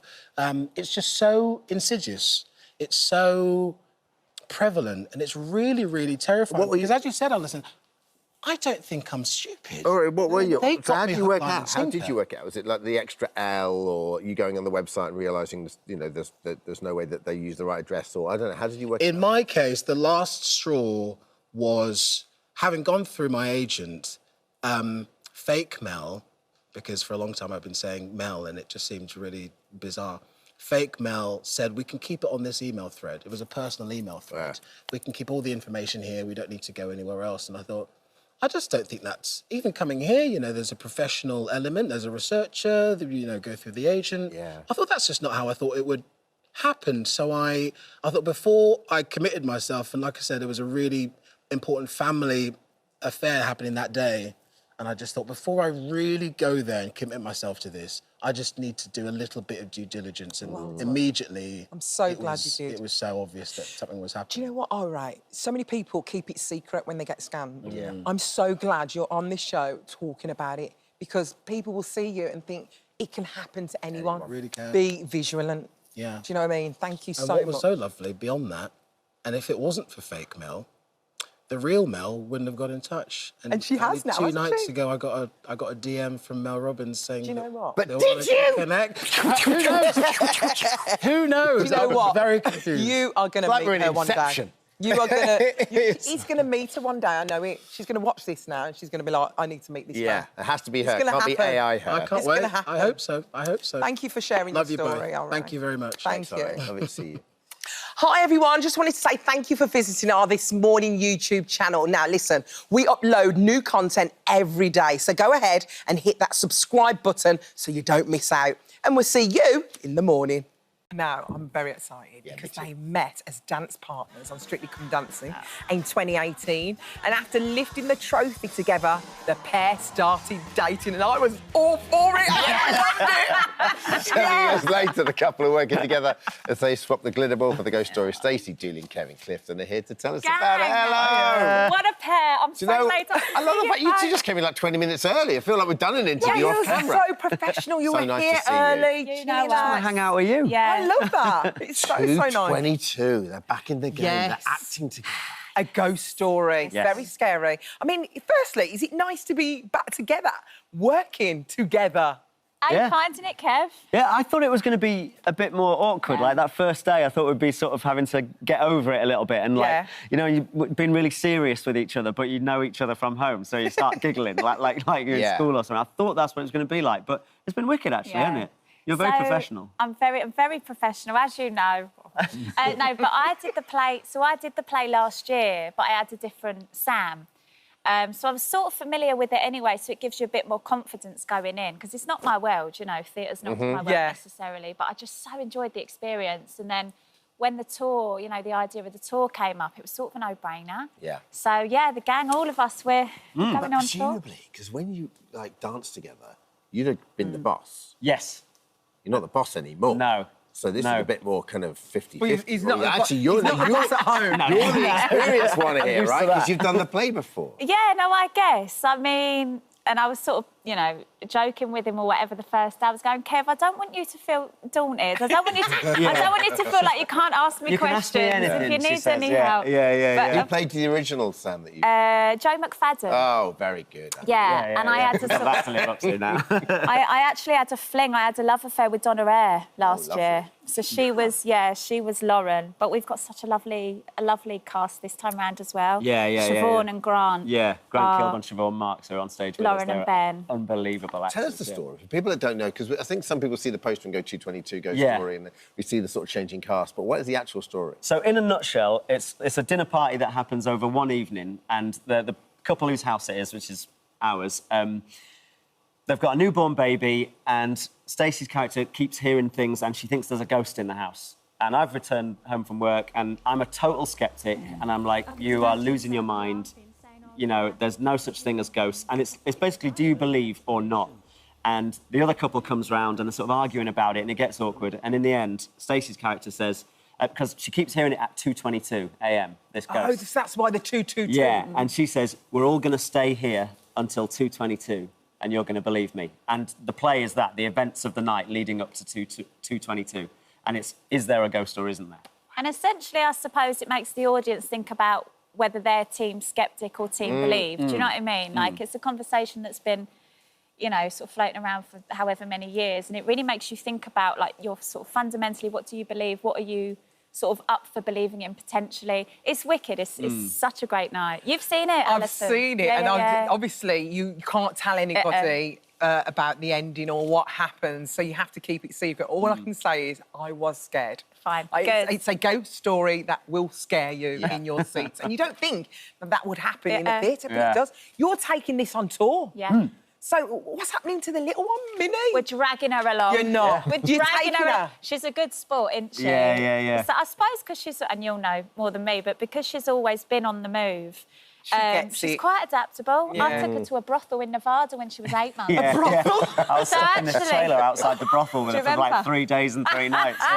Reading the same book. Is that for one of your documentaries? Yeah, we had to get special permission off the sheriff because she was under 18. I mean, oh my goodness, thank you. Anyway, for clearing that up. Yeah. It was all above board. But dragging her around regional theatres, she'll have a great time. I hope so. Isn't it lovely that you can take your baby with you though, and you're together? I think that was like a massive sort of selling point for us. We're both fans of the show, and I so enjoyed it last year. And then I thought, well, the whole family, and probably before she starts school or whatever, we're a bit more tied down. It's probably now's the time to be doing it. And without sounding like too earnest or, you know, I so believe that it's really important to tour. I think, you know, it was such a treat doing it in the West End last year, but not everyone can get to London. You know, so I love the idea that it's a bit more accessible. You know, it might be 20 minutes down the road from where you are. I can't wait. Stacey, do you find, given what you do for a living, you can't be a sceptic wherever you go? You have to walk in with wide open. Yeah. Like, not judging anyone and trying to see, you know, how other people walk in their shoes. So does that affect how you've approached the play in terms of that scepticism or belief? Yeah, I think you're probably right. I always try and go in. I mean, we all have maybe consciously, subconsciously, maybe prejudices that we're sort of trying to get rid of. But I try and go into most environments or situations with a really open mind, you know? And, I think because of that, though, as well, it makes... She's not going to say this, but it makes her a really good actor. Because it was the first time she was doing this last year. And, I mean, I've been training for years, and then I went and watched her, and she was just... so good. Immediately brilliant. Some people have just got it, Kevin. Some people have just got it. What's that opening night like? I can't imagine. It must have been so brilliant and scary at the same time. Golden, yeah. I mean, it was kind of... You know, I was mindful that people were going to be like, oh, she's never done this before. But I had to audition, you know, and there were lots of other people going for the role. I thought, I'm just going to enjoy it. Yeah. And actually, on the one hand, because I hadn't done it before, there were no real expectations. Yeah. But it was a scream. And as soon as I started, I thought, well, I want to do more of this. Right. And to get to do it with Kev and, you know, bring the baby. And my mum's coming, Kev's mum's coming. It's like a real family affair. Aww. But people will love the play. Like, it's a brilliant, brilliant play. Yeah. Come see us. We are definitely going to come see you. Best of luck with that. Can I just ask, do you still dance in the kitchen? Kev won't dance unless he's being paid. Oh, it's all about it. Pay him. Man, no, I haven't got the money. Pay him. I haven't got the money. Yeah. But I love dancing around the house. And we put the radio on in the morning. Sometimes we have you on at Radio 2. And the baby will be dancing around, won't she? She loves it, yeah. She loves it. And what about the Strictly... Give her a shout-out. What about the Strictly rumours? Are you excited about... I mean, Danny Dyer? Yes, who's going to be it? Danny Dyer? That would be... It's a rumour. Is it girl Danny Dyer?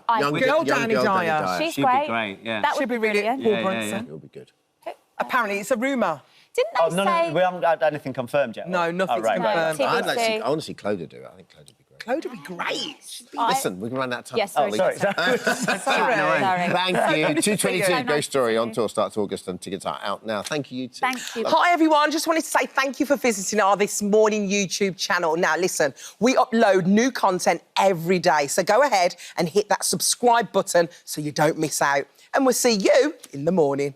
Now, we've been following their charitable success here on This Morning for almost a decade now. After setting up the Murray Parish Trust in 2014, acting power couple Jim Murray and Sarah Parish have raised almost $5 million to support seriously ill kids across the country. And in recognition of their incredible work, last week the pair were both awarded MBEs and they join us on the sofa. So obviously, a congratulations is in order. Congratulations. Thank you. What have you done with the bag? Why are you not wearing them everywhere you go? I think you should have them on. I'd be literally wearing it around. They're actually quite big, aren't they? They're big. quite chunky. You wouldn't, you wouldn't wear it. Mine's in the office. I don't know where yours is. Where's yours? It's downstairs, Lou. Yeah.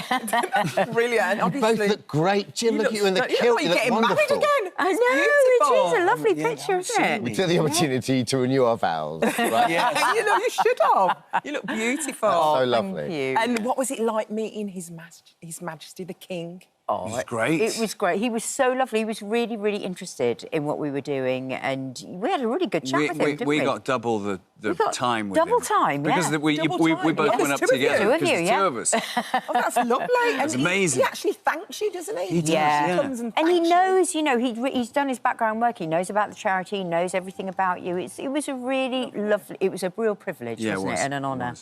Yeah. Aww. So talk us through where we are with the charity now.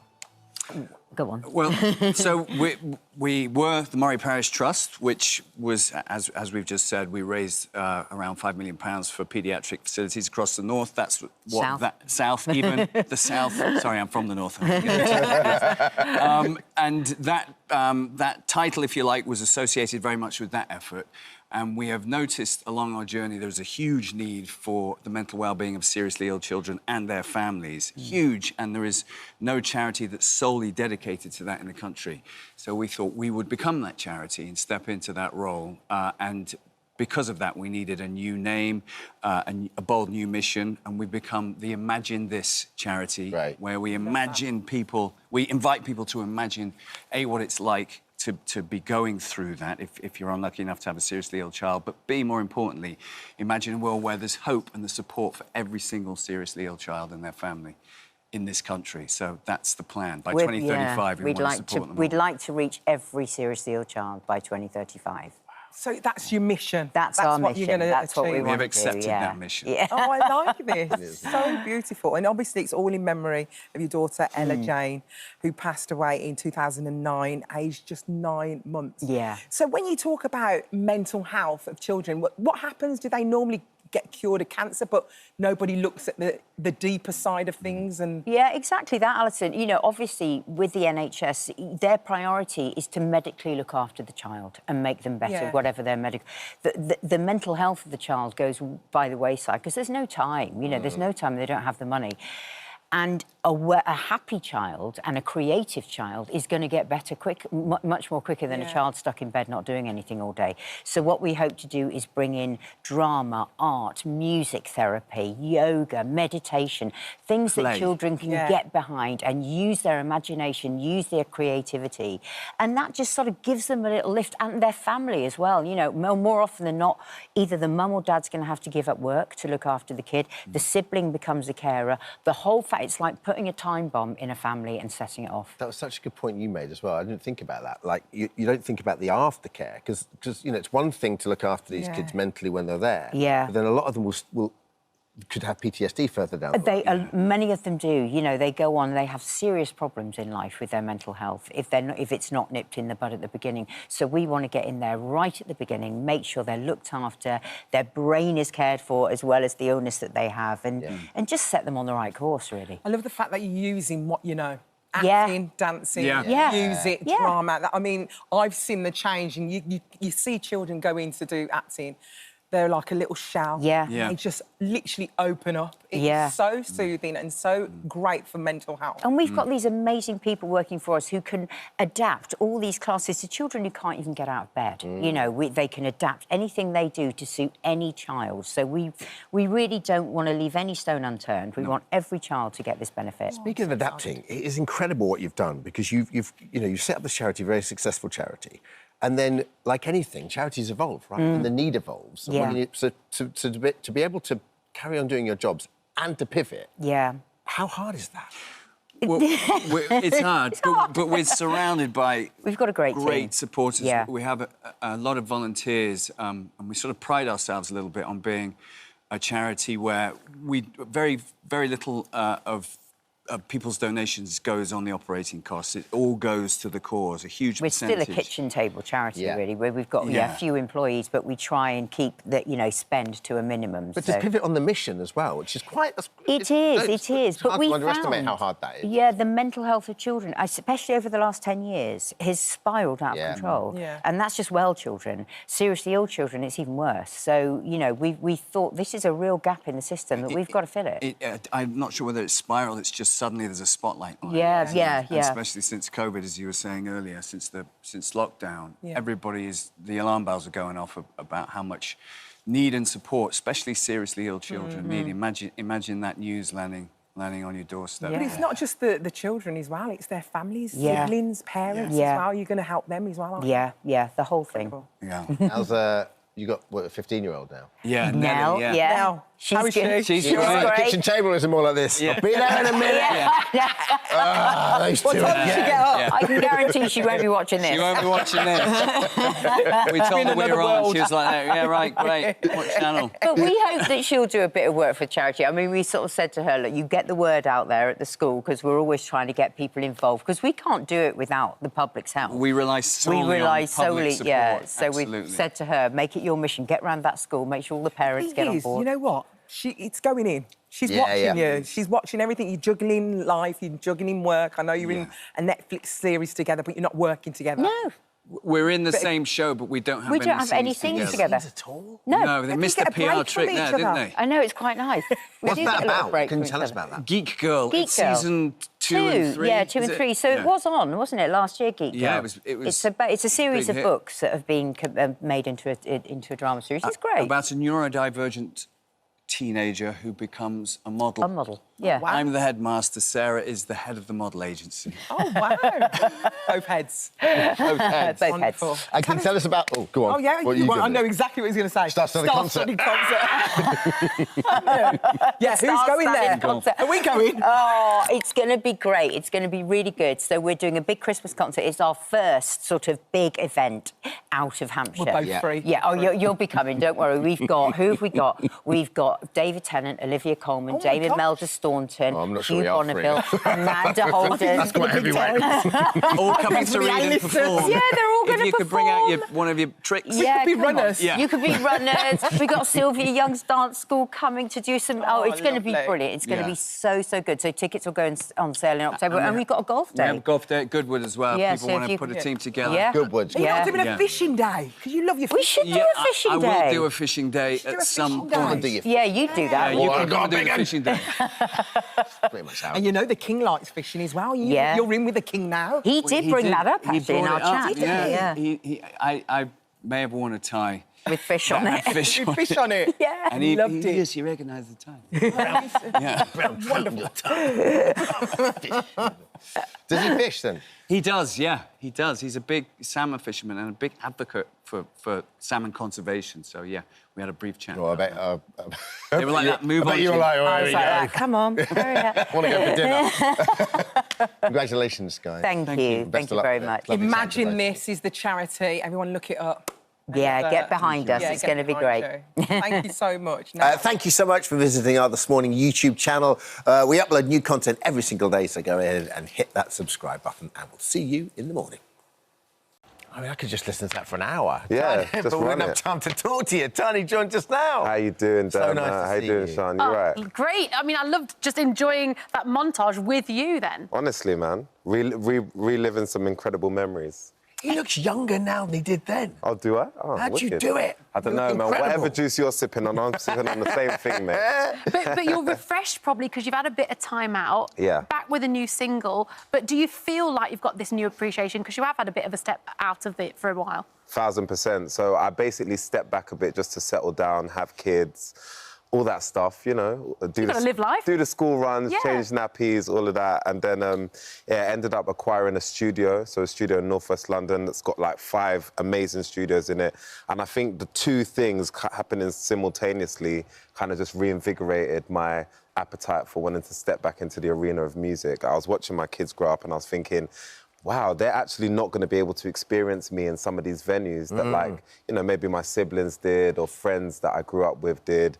I need to do this for them. And then also seeing all these incredible artists coming in and out of my studio and hearing their bangers. I was doing DIY, like painting the walls and like sanding the floors, and people are making bangers. And I was like, nah. Hang on, I make bangers. Yeah, What's do going you know on? what I mean? I'm not a carpenter. I need to like get back onto the music. So yeah.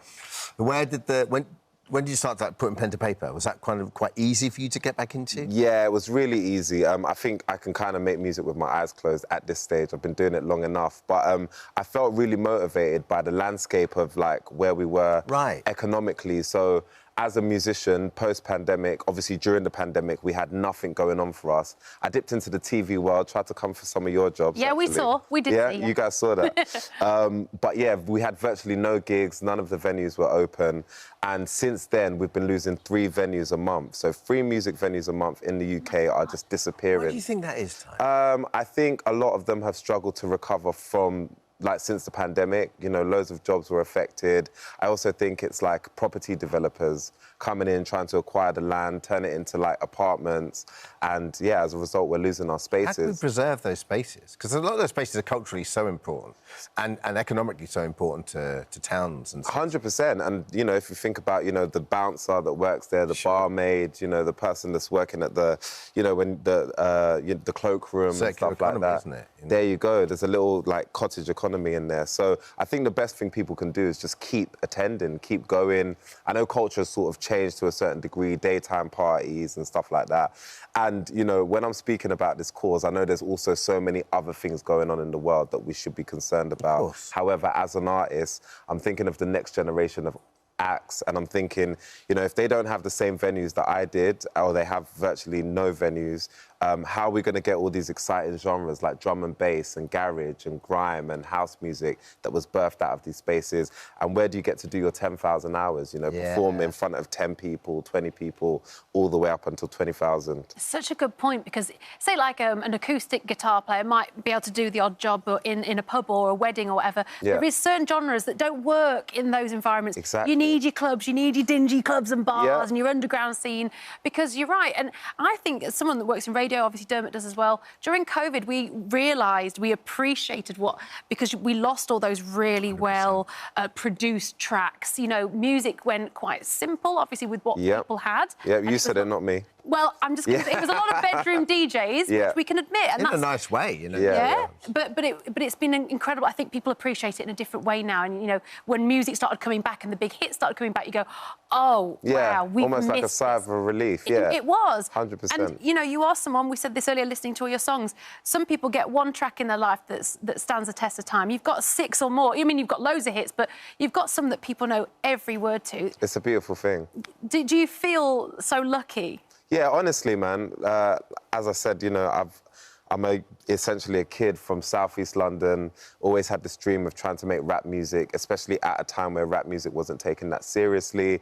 Obviously, I've incorporated it with loads of different styles and genres, but to be a rapper, you know, 15 years, almost 20 years into my career with records that people are still playing is such a dream. And then going back to what you were saying about nightlife, even for the community itself, you know, that's one place where, regardless of your gender, regardless of your sexual orientation, your race, everybody can come and be together, and that's where incredible memories are formed. You know, we're living in a time of, like, division more than ever. When we're fixated on our screens, the algorithms are doing everything to divide us. I have this opinion, I'm on this side, and it's such a kind of, like, awkward, kind of scary time. And so as simple as it is, you know, music brings joy, it brings people together, and so we need to preserve these spaces. And I'm hoping that my little voice can start off, hopefully, a domino effect of other artists, you know, identifying the problem and being a voice as well. Let's have a little listen. New single, Eat It Up. Let's take a look. Now when we live, everybody get hyper. Protect risk, skepsis, got them like raw. Do the numbers, need 100 on the pie chart. And when they ask me where I'm from, I'm a Niger. Oh, this is great. A bit of drum and bass sneaking back in. Exactly, do you know what? I was inspired by the drum and bass at the end of Pass Out, the drum and bass and jungle at the end of Frisky. I've always done it, you know, my collaborations in the past with Chase and Status, and I felt like, again, that's a genre of music that, you know, is a hybrid between Caribbean culture and sort of like British dance culture. Nice fusion of it at a time where people would just be raving, there'd be no phones, and it felt like, the right thing. Oh, your message is clear. I agree that you have to start these conversations. Other artists will follow, but we do need to start getting back in those clubs, getting back, living life a bit. I feel like the next generation needs to just enjoy life and not be so maybe glued to your phone. Go and get in the club and enjoy it. 100%, and let's keep some of these institutions alive, because that's what they are. Some of these places are institutions. I hear people that are in their 50s and 60s talk about the Hacienda in Manchester, and, like, we need venues like that we'll be talking about for years to come. You are so right. And, of course, if you want to listen to that song, I want to hear more of it, obviously, Tiny Temper's brand new single, Eat It Up, it's out right now. Thank you so much for visiting our This Morning YouTube channel. We upload new content every single day, so go ahead and hit that subscribe button, and we'll see you in the morning. She shocked us with some of her revelations on loose women, including being candid about a health scare, sharing stories of her affairs, and even admitting to keeping roadkill in the freezer. Yep, check. Check. We will get to that. Janet Street Porters now says nothing's off limits as she's heading out on her biggest solo tour to date. Good morning. Good morning. So nice to see you. Shall we start with the roadkill, Janet? So I said once that roadkill, I couldn't see anything wrong with eating roadkill if it was freshly killed, not going off on the turn. My partner learned how to butcher it, and venison is a very good meat. low in fat, very nutritious. Very lean, yeah. So we put it in the freezer. I ate some, the dog ate some, my partner ate some. How did you? I would like to see the video. How did you find it? Was it? It's by the side of the road, Ben. That's where roadkill is. It's not hanging from a branch. But Janet, like you pulled up, you pulled over when, oh look, that looks like a nice. Funnily enough, that's you pulled what over. And we also How did you know it was all right? Like, how did you know it hadn't been there? Well, it was warm, but it was dead. No maggots, and it was warm. All right. It's got to be dead we and better warm. change the subject. There you go. Shall we talk about the tour now? Yeah, let's talk about the tour and not what's in my freezer. Let's talk about the tour. Janet, are you excited about it? Yeah, I am excited. I haven't toured since 2004, so it's over 20 years, 20 It's the comeback tour. Wow. It's not a comeback, I've never gone away. What I find now is I toured in 2004, I'd done I'm a Celebrity, I wrote my first memoir about why I didn't get on with my mum, called Baggage, and then I wrote another one called Fallout, about the 10 years after I left home, got married, went to work in Fleet Street, and then I end up in Punk 10 years later, meeting Johnny Rotten and doing films on TV. Both books are now being republished with new material. I've updated them, and I think over 20 years since I last toured, there are a lot of people who haven't seen me on stage. They saw me on the Loose Women tour, but they haven't seen my one-woman show. In all your glory. Are there going to be any special guests? Like, are you making anything? The special guest is me. You're special enough, Janet, aren't you? I am special. I think well, I'm not saying I'm national treasure, but I think I'm a unique. I think you are. I think I'm quite of a one-off. I think the show will be a lot of fun. I'm going to talk about why I turned out like this. I'm going to talk about my childhood, obviously growing up in Fulham, in West London, in a very much working class area. Oh, look at you, crikey. Wow. Yeah, I look quite sweet, but look at the eyes in that photo, can't you already tell? Yes. Scheming cow. No, I'd say adventure, national treasure material that I would say. I was a fully formed snob at the age of 8 or 9. I looked at my mum and dad, I thought they picked up the wrong baby. I cannot be related to these people. They're just... Why? They just weren't right. My sister had dark brown curly hair. I hated her. I just hated her. She was all jolly and she got on so well with my mum and dad. And I was literally in a world of my own. I mean, I feel sorry for them a little bit in retrospect because I was a bit of a cow. I kept diaries and notebooks and I worked in the library after school. I was in endless quiz teams. I was so competitive. So you loved all that stuff. It's interesting because our phone-in with Deirdre a little bit later on is family rifts, and if you have a struggle with a relationship with a parent or a child or whatever, and that is something that you really experienced, didn't it, going through the difficulty? Yeah, I did. And I think I went to college to study architecture and they were very excited that thought of me becoming an architect, but then, of course, I jacked it all in and became a journalist. And then I went into radio and then television.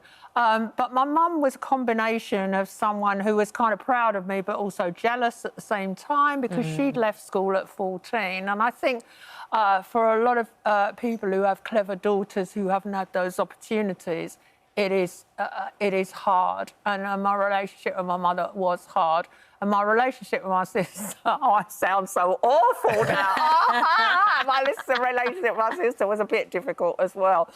But towards the end of her life, we did get on extremely well. But you did amazing things as well. Like, you talk about smashing the glass ceiling, you know, like being editor and... Yeah, I like to push barriers. It's and I was brilliant, Janet. I was very lucky to be born at the end of the war and be a baby boomer. And I think, I know these days a lot of people trash baby boomers, but I think my generation were like the first teenagers. We were super trendy. I was a mod. I loved music. I went to blues clubs and jazz clubs from the age of 14. I kept, in my diary, I'd write reviews of who I'd seen. And I found one the other day. I must have seen the Rolling Stones when I was about 16 or 17. And I wrote, saw the Stones. not bad. Just so sneery. Destined for Fleet Street with that sort of insight. But there was one person who really liked your work as well. When you made the punk film, and Elton John saw it. Yeah, I did a film with for ITV. I was doing this series for young people that went out on Sundays. Yeah. And I did a lot of films about the emergence of punk. So I filmed The Clash, the Buzzcocks, and I made many films with the Sex Pistols and John Lydon. I also filmed Vivian and Malcolm and the whole thing about seditionaries and all the clothing and fashion. But I suppose to older musicians, like my generation, like Elton is my age, it must have been so astonishing to see this explode. These kids go on stage, you couldn't play their guitars, who are wearing kind of shredded up clothes. Anyway, he rang me up. Elton? Elton rang me one Sunday, and my husband went, Elton John's on the phone. I just thought it was a joke. I went to the phone, and I went, yeah. And it was Elton, and he went, look, I know, don't hang up. I've seen the shows. I just think they're amazing. Will you please, please, please come to my house for lunch and let's talk about it. And I want you to tell me what it was like meeting John Lydon and all of that. So anyway, being a bit of a cow, I said, well, Hold on, Janet. We'll save that for the tour because we've got 5 seconds left for the weather. But tickets are on sale now. You'll get the rest of that story if you go to the tour. Here's your local weather. We'll see you in the sun. Thank you for visiting our This Morning YouTube channel. We upload new content every day, so go ahead and hit that subscribe button so you don't miss out. And we'll see you in the morning. Joe joins us now alongside the Health Secretary, Wes Streeting. Good morning to you, chaps. Good morning. Nice to see you. That is so cute. I mean, you can't help but stand up, get motivated, and it's perfect because it's just 5 minutes a session, Joe. Yeah, I'm quite emotional to see it, on TV and to see the response it's had this morning. We went to a school yesterday and launched it, 44 kids in a room. I just pressed play and they were just from the age of sort of 4 to 7 years old and really got moving. All of them walked out with a big smile on their face. And this is what it's all about. I'm so passionate about this. And it comes back to my childhood. Like, I needed sport and exercise. It changed my life. It helped me with the chaos of living at home with an addict and someone with mental health issues. And so I know the importance. And when I connect the dots between movement and exercise and how I felt, it completely changed. It was my therapy from a young age. So I'm trying to, again, continue the legacy of PE with Joe, get young children moving more often and having fun in the process. And I really hope this does that, And unquestionably, Health Secretary, having a weapon like Joe Wicks in your armoury is hugely valuable, isn't it? Because of the way he can connect with young people and inspire them to want to have fun. So don't think about it as a chore. You think about it as just a lot of fun. Yeah, honestly, Joe's absolutely right. Yesterday, the kids got involved straight away.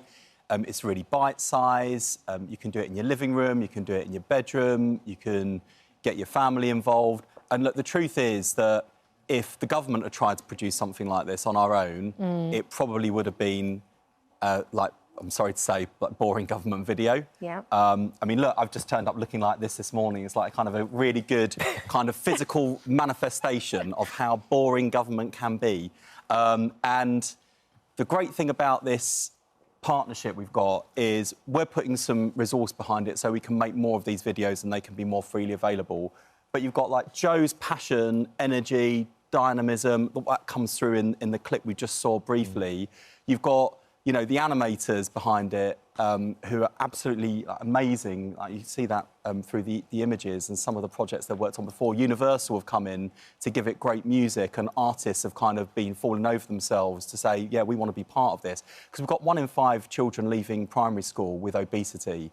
So getting children active, getting them out and about, and also meeting kids where they are. Lots of them are on YouTube. They're doom scrolling like the rest of us, I'm sorry to say. I've got nieces and nephews, and they're on their tablets devices all the time. Yeah. And so if we're meeting these kids where they are and giving them something fun and easy to engage with and motivational, then we're keeping them active, and it, as Joe describes, helps to create healthy mind, body and soul. Yeah. It's so funny when you say, you've got Joe helping you out and you're the sensible one. But, I mean, it is a really serious matter. I mean, 1/3 of children are obese. Would you ever consider the weight loss jabs as a factor into that, and could that help at some stage? We're not looking at them for children at this stage. Right. For adults, yes. And actually, there are lots of people in our country at the moment who suffer with really serious obesity. And lots of people have tried, by the way, on some of the weight loss programmes, on diet changes, on exercise. But some people have reached a point where it just feels like too big a mountain to climb. And that's where I think weight loss jabs can play a role. It's really important that that you get advice from a doctor. It's really important that they're not just available to people who can afford to fork out what can sometimes be about £2,500 a year for these jabs. So I'm working with the NHS to try and make them more widely available. But for children, I think we can get this right first time if we do a whole range of things, like what Joe's doing, getting kids more fit and active, with schools, some of the work we're funding in schools on PE and games to make it fun and accessible. That's all going to make a difference. Acting on things like the targeting of junk food advertising at children and young people, that's going to make a difference. The work we're doing to make sure that school breakfast clubs, school meals are much more nutritious, that's going to make a difference. So all these things taken together, I think, are necessary to tackle what threatens to be a really serious obesity crisis for our country. It's costing the NHS about £10 billion a year. Joe, your PE with Joe was such a massive hit during the lockdown because everybody was stuck at home and the kids were able to get involved. Have you noticed a sort of drifting away of children in terms of their fitness and what they're doing activity-wise? And what do you think the government needs to be doing more of to try and get kids engaged and trying to reverse some of the issues we've got with obesity?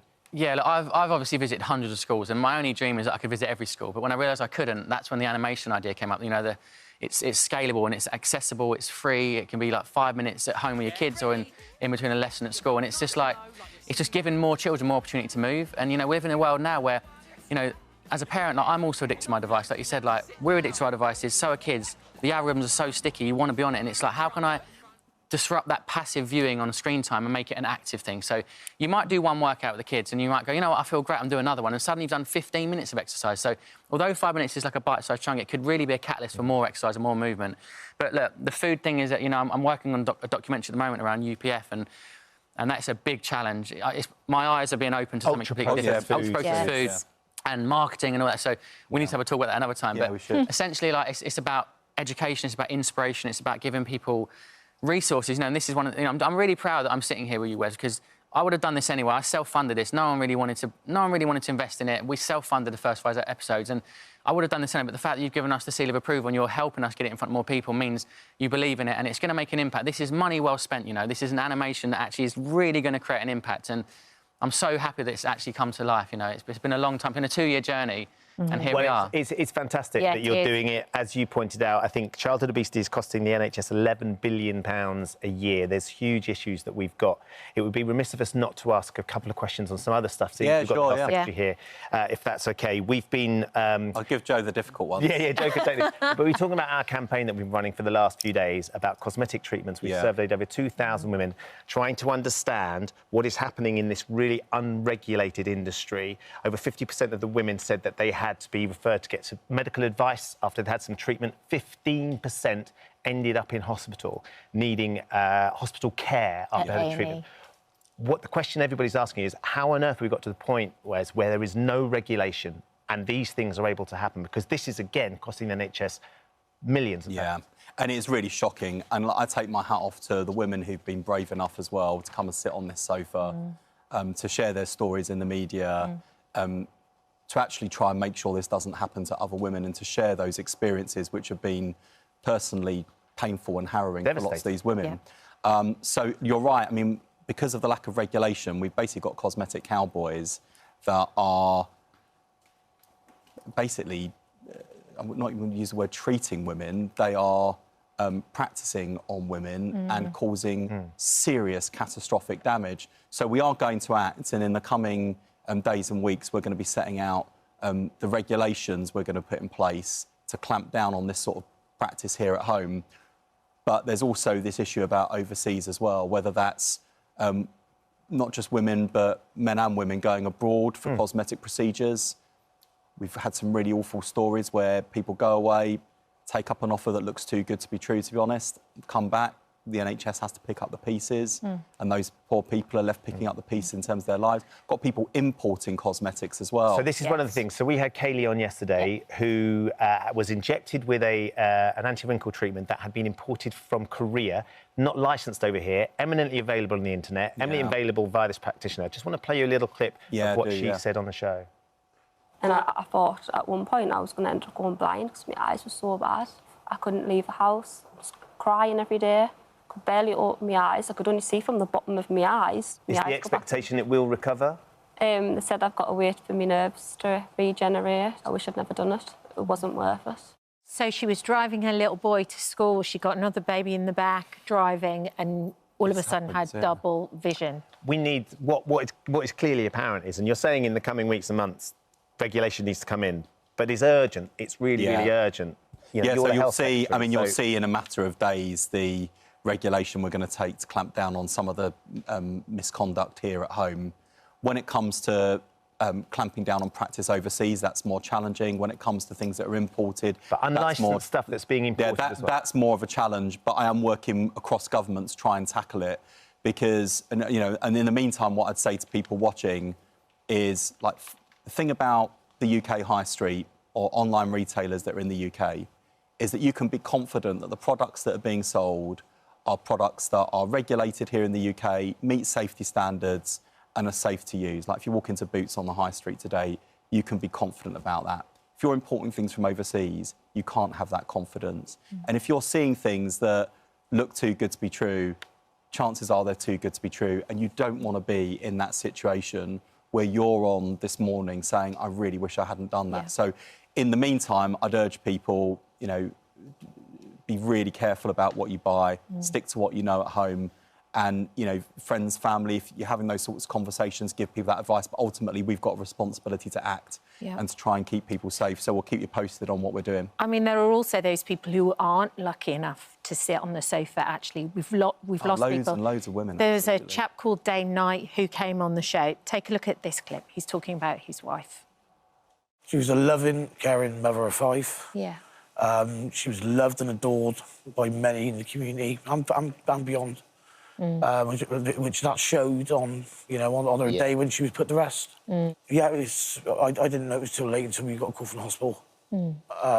Yeah, I think I would hate to see another family go through, you know, more kids saying, you know, burying their mum. Another partner burying their partner. I know, such as Ashton Safe Faces has been trying to push this now for a long time, which we didn't know, but it's just not common knowledge. More needs to be done. So tragically, Alice lost her life in 2024. At the time, you said you were committed to taking action against those carrying out these procedures. This is your quote. It's absolutely disgusting that there are Wild West operators practising actually dangerously in cosmetic surgery, putting people's lives at risk, and we've seen that in the tragic case of Alice. Yeah, that's so right. Dane's going to be joining us tomorrow. Children. What can we tell Dane that you've done as Health Secretary since this happened in 2024? So we're pretty much ready to regulate, to take action here at home. When it comes to overseas practices, that is more complicated, but we are working on it, and I'll keep coming back to. So when will we get? But I mean, you're telling us there's something coming in a couple of days, but of course that's quite vague as well. When will they? Can you give us any idea of what those specifics will be? The regulation maybe, the sort of what could happen to people if they aren't regulated. They're doing these. They are those cowboys, and they get caught. Yeah. So in the coming days, we're going to set out the regulation we'll be putting in place to clamp down on these sorts of this week, cosmetic cowboys. Probably in the next week or so. I always have to get permission from the bosses in terms of when we're putting stuff out. But over the next week or so, you should hear from the government on what we're doing to clamp down on cosmetic cowboys here at home. When it comes to overseas, it's more complicated, but I am working with the team across government and also with other governments around the world to help try and clamp down on this, and we'll keep you posted. But the other thing I just wanted to say, I mean, just hearing Dane speaking there and the thought of 5 children being left behind because they've lost their mother in these circumstances, that motivates me to act. And I hope that for people watching as well, it's just that really the worst possible reminder when you're seeing things being marketed online. Just think really carefully before you take up things that look too good to be true. There is an urgency, isn't there? Much like what Joe's doing with Activate, and what you're combining with, the urgency to get things moving for childhood obesity is really important, as is this. So I hope you understand why we wanted to ask you those questions. No, quite right, too, yeah.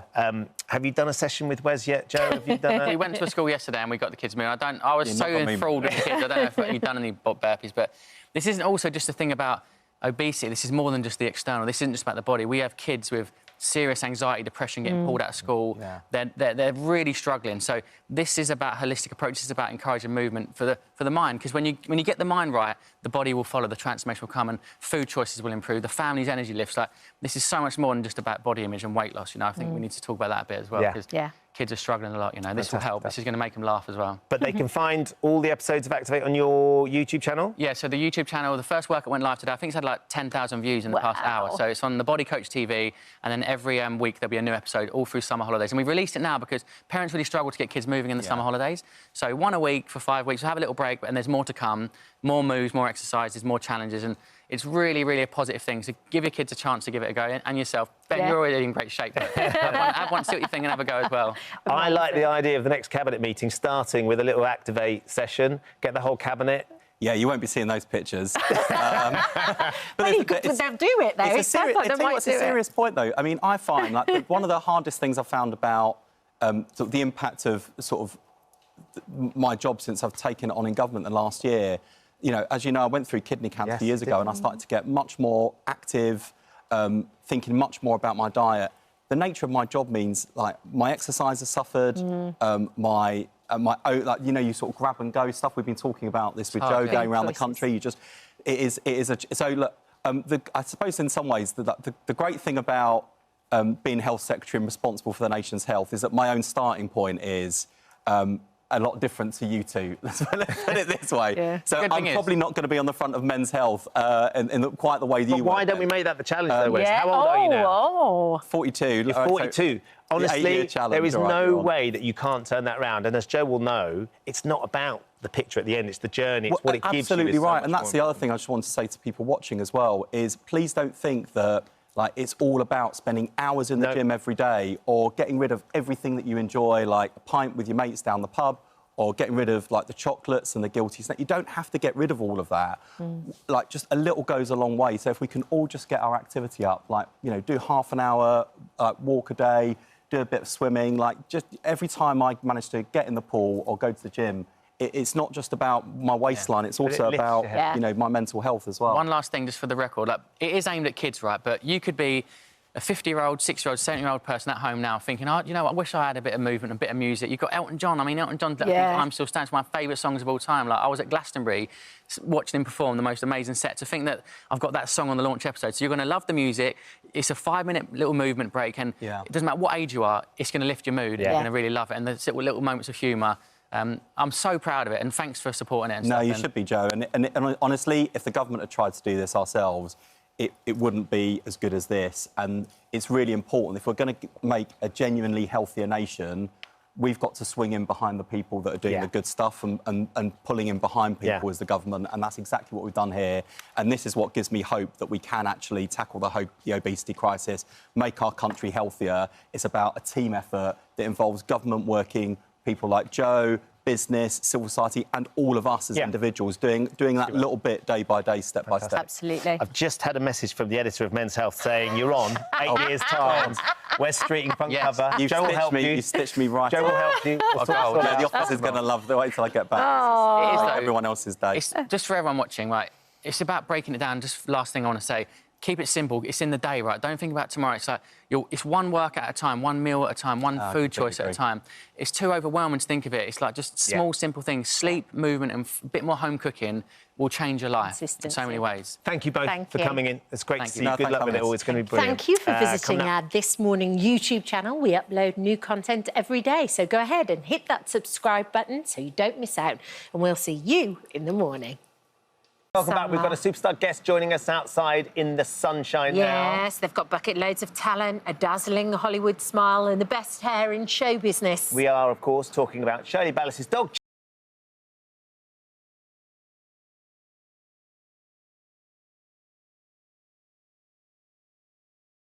And now we're joined by someone who knows just how important it is to turn up the heat, as the world's #1 matchmaker, Paul C. Branson, is usually helping celebs go dating.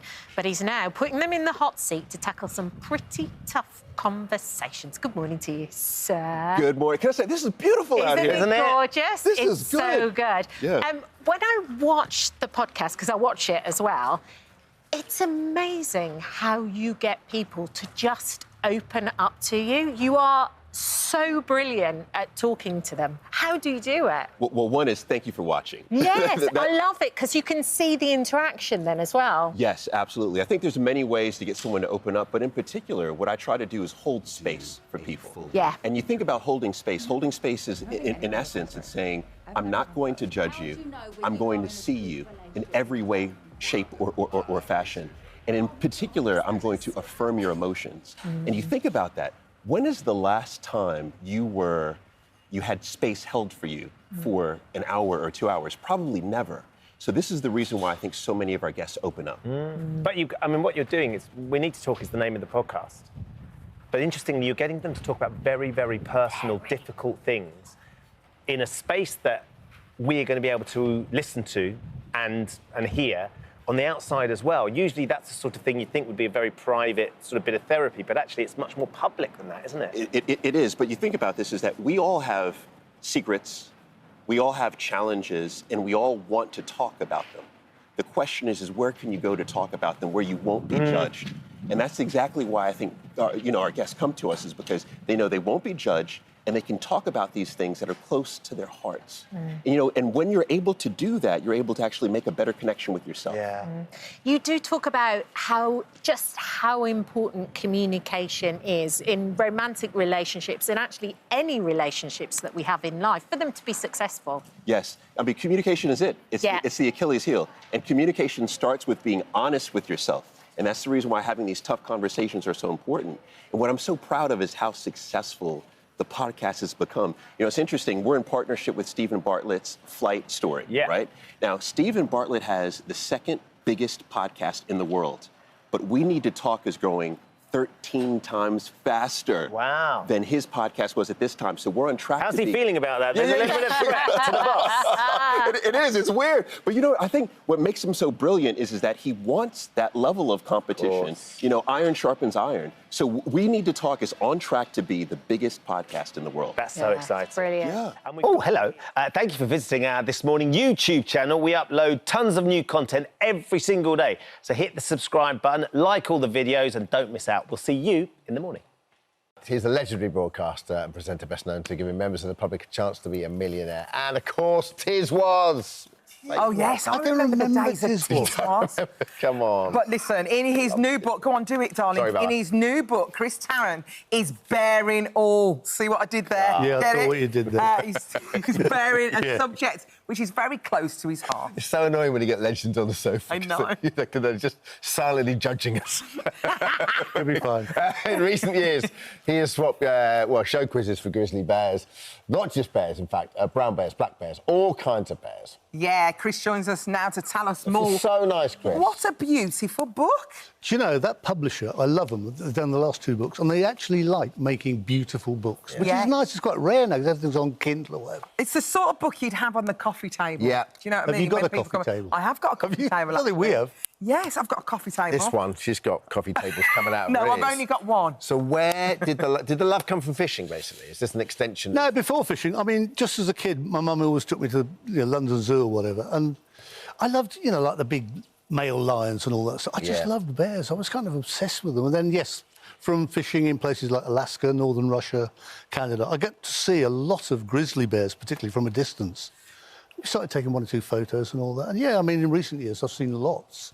But they are awesome in the real sense of the word. They're huge. I mean, they are absolutely massive. Yeah. But they're beautiful, but they're also incredibly dangerous. Yes. They're very They would dangerous. kill you. I mean, they kill people in, like, less than 20 seconds. They would just rip you to bits. But it's only the polar bears that actively hunt humans, is that right? No, the grizzlies hunt. Oh, grizzlies do as well? Neither the black bears will. Black bears are weird because they attack a lot, but also they get to, go away. People hit them with frying pans and mainly they run off. Yeah. Not always. Yeah. The polar bear, I mean, what I learned from all... I mean, I did so much research about, you know, bear attacks and stuff, and it was terrifying stuff. So by the end of all that, the last time I was going to go out to Alaska, I was actually quite scared. I thought, maybe I shouldn't be going. I mean, I've been before and taken a lot of the photographs, but this last year when I went, I was quite frightened, and I started having like, literally bad dreams about bears. It turned out I had a brown pillow, so it was nothing to do with that. But it was just like, do I really need to go and do this? But my mate Martin, who took nearly all the photos in this book, he said, you're coming at it all wrong. They will do you no harm at all. They want to eat salmon. They don't want you. They don't want to eat you. But just treat them with respect, which sounds cool when you're the other side of a, you know, Atlantic. And when I got there, the first day, a really big bear came out just across the river, a shallow river that could have just walked straight across. And I've got a guide and Martin with the camera, and I'm going, oh, you know, I really don't want to be here, thanks very much. And he went, just stay still, be quiet, and all that stuff. Whatever you do, don't run. I didn't sign up for this. Exactly. Getting this close. No. To those experts. Why did I write this silly book? The guide's fantastic. They can tell live with bears. what the taught me behaviour is going to be like. Just get behind me. And I got behind, and this bear just sort of looked at me like, OK, and just wandered. Oh, I'd be so scared. Yeah, but once you get used to that, I mean, I spent the last week, we must have seen 60 different grizzly bears, you know, and they just want to eat salmon. They don't want to eat meat. They don't want to, you know, they really don't. So when they say don't run, is that because their natural instinct was to chase because you're running? Yes. The first time I came across that, we were doing, went to see gorillas in Rwanda. Went up this incredibly long climb through mangroves and things. Wow. And when we got to the top, there's a huge male silverback gorilla, like they're this wide. Huge, yeah. And he's just looking at me like, shall I go and kill that silly little white man? I thought I sit here eating a dandelion. And the guide, a different guy, in obviously a different country in Rwanda, he said to me, if he makes a false charge, don't run. And I'm going, how do I know it's a false charge? It's just a charge. Well, stop before he comes. Anyway, it didn't, you know, he didn't charge at all, and I just sat there and whatever. So is that what they do? They do a false charge towards you? Yeah, the bears don't. Well, the bears do sometimes. Just to see if you're going to be scared? Yeah. So... They're unbelievable, because in many ways they're just so human. Like, they have that, you know, we love... Also, and I spotted this the first time at London Zoo, they actually recognise you. They're very intelligent. I mean, like a chimpanzee, they've got a real brain. And I said to my mum, I'm sure that bear recognised me. I was there twice in the summer. And I said, I'm sure that bear recognised me. He sort of came over, whatever. And she went, don't be daft. She said that to me a lot. And when we were in Alaska last year, there was a really big, very, very clearly marked bear. And, you know, it was the same one. On about the Wednesday, he came back on the same trail. And he looked at me and he sort of went, hello, Chris, you all right, mate? And, you know, and just wandered off again. We had a thing with a really big female grizzly bear with two dear little cubs. And 3 or 4 of us were sitting down where the sea came into the river, where there's obviously a lot of salmon running in. We were all together one evening taking photographs down there. And this big female came up and she just put these 2 little bears at our feet and wandered off and caught us. I know. And I thought, this is silly. Wandered off, caught a salmon, brought them back, and the bears, you know, all chomped in, the kids and they wandered off into the woods. And I said to the guy, what's that about? Well, no, yeah, what it is that the biggest danger to little cubs is not man, it's actually male grizzly bears. They will eat them, you know, so, and they try to all the time. So she obviously thought, I mean, again, this is the guy telling me what's going on. He said, I see this a lot, because what is happening, she is plonking them in front of you lot, because no male grizzly will come up when there's like 3 or 4 blokes standing around. Yeah. They'll back off. So they're safer in front of you than me just feeding. That's intelligent, isn't it? You learn so much from them. I love them. Yeah, but you know, there used to be 100,000 grizzly bears in California alone, and they've all gone. I mean, since 1920, I don't think there's been a grizzly in California. We had them in here for a while, didn't we? We had some. We had them in the UK, apparently. Yeah, we did. And we were still bear baiting. You know that horrible thing where you used to chain a bear up by the feet and bulls would come running in and all this stuff? Chris, this is, in many ways, this is so lovely because you've spent so much of your life in a TV studio or in a radio studio, and it almost feels like this is now, you know, what you want to be doing at the stage of life you're in, right? It's what I wanted to be doing all the time. This was the passion. Yeah. I mean, I am quite obsessed with them, you know. But I love all that. I just never had time in my life. Of course. You know, doing silly radio and silly television. Yeah. Not a proper job. Yeah. So now I have a great time. I have a really good time now. Great. You know? But people always said to me, when you retire, you know, you never retire. You know, one of those people who just wants to, I don't want to work. I'm that. Good for you. Did lots of that. Did loads of that. She keeps threatening every time. Every time she gets a bit tired, she's like, "Oh, Baz, I've had enough." Yeah, she's not going anywhere. Let me tell you. I love you too much. That's fine. Stop at you. So, Liz, Chris is clearly a bit of an expert when it comes to all things bears. Yeah. So today Not we're going to turn the tables on a brand new game. It could be a Grammy game show and put Chris's knowledge to the test. It's time to play Who Wants to Be a Billionaire? Not another show. Did this last time. You know, Quiet in the studio, please. hang on. I went to a lovely little kids' school a while back, and we all played Who Wants to Win a Chocolate Eclair? Which should be a TV show. So much better. Should be so much better. Who wants to meet a Okay, million question pounds? one. Here we Dermot, go. you're trying to get your own back on me, aren't you? Because you and your dad. I remember this.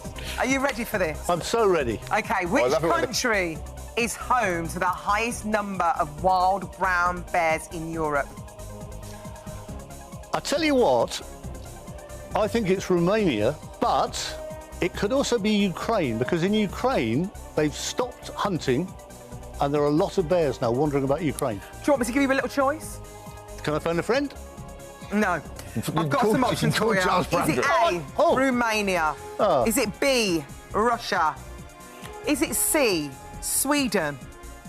Or D, Finland?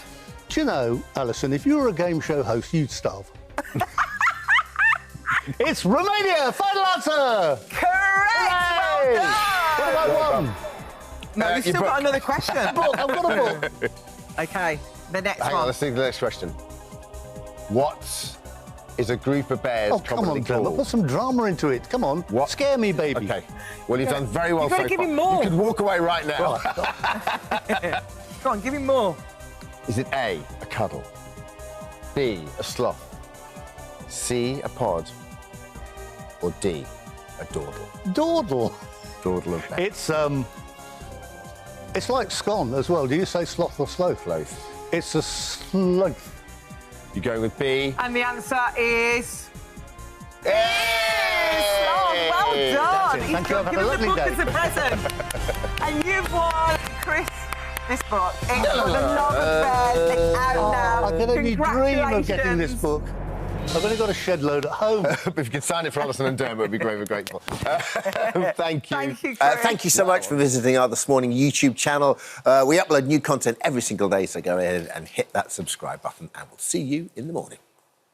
Welcome back to This Morning. Now, it's a story that's very close to our hearts here at This Morning, personally and professionally. Yeah. Right now, nearly 1 million people in the UK are living with dementia, but those whose lives are impacted by the disease is far greater. Now, one person who has been at the forefront of the fight against Alzheimer's for many years is legendary broadcaster Fiona Phillips. Known for her bubbly personality and warm demeanour, Fiona Phillips was one of the most recognisable faces on breakfast television. I'm Fiona Phillips. It's all going dreadfully well here as this Monday morning. It must be. I've forgotten to put the contact lenses in. But in 2008, the much-loved broadcaster decided to leave GMTV. All of life's big things have happened to me since I've been here, and throughout you have supported me so much. I cannot tell you. I've spent hours in my dressing room, just crying over your letters and cards. So thank you so much. It's been such a privilege sharing my mornings with you, and I won't forget you. The difficult decision to step away from her dream job was so that she could care for her father. He'd been recently diagnosed with Alzheimer's, not long after Fiona's mother had also lost her battle to the same disease. Through documentaries and campaigning, Fiona shared her family's story in the hope of raising awareness and finding a cure. With all this research going on, that's why money is needed for research, to give everyone hope. Juggling life as a mum with 2 young sons and her commitment to campaigning, she was widely recognised for her contributions to the fight against Alzheimer's. But sadly, away from the cameras, in a cruel twist of fate, Fiona was set to face her own devastating diagnosis. In early 2022, shortly after her 60th birthday, doctors confirmed Fiona's worst fears. The symptoms she thought were due to the menopause were in fact early onset Alzheimer's. More than 3 years on, Fiona's fight against this cruel disease continues. Well, Fiona's still committed to her mission to raise awareness of Alzheimer's, chronicled her story in the new memoir, Remember When, with the help of her husband, fellow broadcaster and our former boss, former editor of This Morning, Martin Dressel. Martin, welcome Lovely How to see nice you to again. be back. It's good to have you back, actually. It's really nice. When did you decide you wanted to write this with Fiona and share the story? Well, funnily enough, people think, oh, gosh, is this like a diary of... is it a companion? Is it a help book? No, it's not. It's none of those things. It started off literally when I noticed, or when we knew it was Alzheimer's, it was to give her a purpose, first and foremost, to give her something to do. Because you saw from those clips there, I mean, this is a bubbly, smart... You know what live television's like? Most of her life has been in live television. Yeah. Fearless woman, very modern woman, and all of a sudden it stops. Yeah. And, I mean... Part of Fiona's problem just now is that she's got bad depression because she wants to work. She'd love to be here. She'd love to be here. She's not well enough today to come and talk to you. She'd love to be here talking about those things. So this was basically a vehicle to give her a purpose. So she wrote it with her good friend Alison Phillips, who you know from editor of Daily Mirror. I wasn't going to do anything about it. And I said to the publishers, shall I write a couple of paragraphs just from my point of view, from the family's point of view? And they said, that'd be good. I ended up doing 24,000 words because the more I thought about it, the more I got into it, I just got very angry that we don't talk about it. It's kind of, you become invisible with Alzheimer's. No one wants to know because it is just so horrible. What's so lovely about the book is how honest Fiona is and how honest you are about your relationship, how it affected your relationship. When you didn't actually know she had Alzheimer's, you just thought she was moving away from you and she disconnected from the boys and you, which was so incredible. So when I think about it, it probably takes us back, it's almost like 5 years ago when we first noticed things are not right. And you just put it down to, is it just a long marriage? Is that just the way things go? And I thought, there's more than that. And the mood swings were very obvious. And so I hoped against hope that it was menopause. And so we went and had menopause tests, and she was put on HRT. But the brain fog didn't move. It was still there. And that's when we thought, I think we need to go and get tested for, quite frankly, what her family had been riddled with. And in the back of your mind, is that always there because of that family connection? Yeah, you do think that her father had it, her mother had it, her uncle had it. Her whole kind of family has always been with it. And so you think, crikey, I mean, you just get on with life. You think, but at some point, I think she does as well, she says in the book too, she knew this disease was going to come knocking at some point. And obviously the decline of her father and her mum, it must have been in the back of Fiona's mind always as well, that she probably inevitably was going to get it. There's an interesting, I forget how many, it was a couple of years, maybe 3 years ago, she said, one day she said, right, we need to clean out the loft, the attic. We need to clean out the loft. And I said, right, why? Because we'd moved house. For 15 years, the boxes were still up there. Everybody has it. We just hadn't taken stuff out, didn't want it. It was left up there. And why? She said, well, we don't want the children to have to go through it. And I'm thinking, why today would you think of that? And this was a good few years ago. And I just wonder if at that point she was thinking, subconsciously or very consciously, we have to put things into order. And that's what... It didn't spur me onto it, but it did make me think that we need to think about lasting power of attorney, which I would advise everyone to get. And so we had that quite early on, which has been fantastic for us. It's really helped. Just practically, what does that enable you to do? It gives me control of finances. There's two types. There's health and finance, but it gives me control of those things. If she's not able to make decisions for herself, then I have power of attorney to do it on her behalf. And pretty much everyone, banks, utilities, should accept that. Most of them do. There's one or two, I'm not going to name them, who actually are accusing me of, well, actually, maybe you're trying to sort of win one over on this. We need a bit more evidence. And I'm thinking, what evidence do you need? She's got Alzheimer's. But by and large, LPA is a must for folks. Once you get to your 50s, you should definitely get it. Tell us, how bad is Fiona right now? At what stage? Because it feels so quick, the deterioration. Well, she'd love to be here, but she's got anxiety. She's got a kind of a secondary problem that causes her to be in pain a lot. I mean, a lot of pain, which adds to the confusion. So it's difficult. In the book, there's a picture of her at the end of our road, kind of the most recent picture I took, only a few weeks ago. And she's looking great, and she's kind of smiling, and she's got her coat on. And what you don't know is she thought I'd kidnapped her. This was us going out, because you get all sort of delusions because you get so kind of worked up. She keeps saying, I want to go home. So she doesn't recognise you now, Martin? No, she does recognise me most of the times. Doesn't quite know that I'm her husband, but she knows who I am. But on these occasions, and it's not frequent, but it's every now and then, she'll want to go home to her parents when I haven't got the heart to say they aren't here. What do you say? Well, what you do is you say, let's get our coats on, yeah. Let's get our shoes on. We go out, go round the block a couple of times and come back in. And she says, oh, I'm home now. So you meet her where she is? Yeah, I mean, you don't argue with them. But, I mean, I'm only human. Sometimes, I keep saying I'm not the Mother Teresa of Wandsworth. I do get frustrated. I do end up arguing sometimes. Yeah. You get so worked up after the 5th or 6th or the 10th time of saying something. That's why it's so important for you to have written so much of this, because the family's voices need to be heard, right? Because when you get the diagnosis, you know where that road's leading. It's not like when you've got cancer, the first thing you say is, how are we going to beat the cancer? Yeah, when you get the diagnosis, and I've got nothing but praise for the NHS and our doctors and our professor who's helping us through. But she went through scans and blood tests and a lumbar puncture. And then the day finally comes where you go to the room, and it's the NHS, and it's the starkest room you just know what it's like. No money spent on it, but the doctor says, I'm terribly sorry, but I believe it's Alzheimer's. And here's a leaflet for you to look at. I'll go and get you a cup of tea. And so we're sitting there. She was wearing this fabulous, I'm sure it was a sort of powder blue River Island suit. I think she thought she was going to get away with it. You know, she thought, surely it's not. She's looking at $1 million, and I'm sitting there, and he puts the pamphlet over. And on the pamphlet, swear to God, it's an old lady with a Zimmer frame and her partner or husband with, a shock of white hair, just about struggling down the road. And it's like living with Alzheimer's. And you think, God, is that it? Is that it?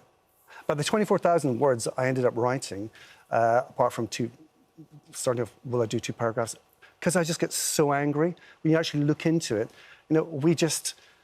society has decided we're not going to take it as seriously as we should. The money that's there for Alzheimer's research it's like buying a Starbucks cup of coffee, basically, trying to fight a disease. Yeah. It's impossible. And we do need that research because, I mean, you found out, it's in the book, that she actually doesn't have the gene for Alzheimer's. So how does that even work, that she's now got Alzheimer's? Well, because her parents had it, we thought, crikey, is it hereditary? And so, yes, you get this bad news, and the doctor says, well, there's another bit coming. He says, we've got to do a blood test because we want to make sure that your children haven't got it, it's not coming through. And so that takes 2 weeks. So for 2 weeks, you're thinking, crikey, what do we say? Yeah. What if this is bad as well? And it turns out, no, it's not genetic. And so I said, well, how on earth is that then if surely there's a connection? She's just predisposed to it. So basically, she's just more likely to get it. But there's no history of it on my side of the family. So that kind of helps as we go forward. Well, in terms of your family, and this is something I think will resonate for so many people that are going through the same thing, how do you tell them? How do you tell the people you love the most, your children? Well, they knew because they've kind of lived with it. So they lived with, their grandparents, going through it. And they could see, like I did, because we were all together, they could see the mood swings, the changes, what was going on. So they kind of knew what was coming. And kids these days, they're across media, they Google everything, they know it. So you know your own family, don't you? Yeah, and they've been sensational in terms of helping me. And we're just getting through it as a family. And what helps me get through it as well, I suppose, is that I've still got this anger in terms of the injustice. Maybe it's because I'm a Glaswegian, the injustice of it all. Yeah. And no disrespect to Birmingham, but when you think of the amount, say, HS2, what it costs, where the money's going these days, that's not going to help these kind of diseases, it's £1 billion a mile. Imagine if we put £1 billion into Alzheimer's research. Unbelievable. We'd sort it. We'd absolutely sort it. At the moment, that's about £160 million. It costs £42 billion a year to the NHS and the health service does Alzheimer's. I say in the book, I'm deliberately quite provocative, I say, I wish you'd got cancer. And I mean that in the sense that, well, at least there'd be some hope.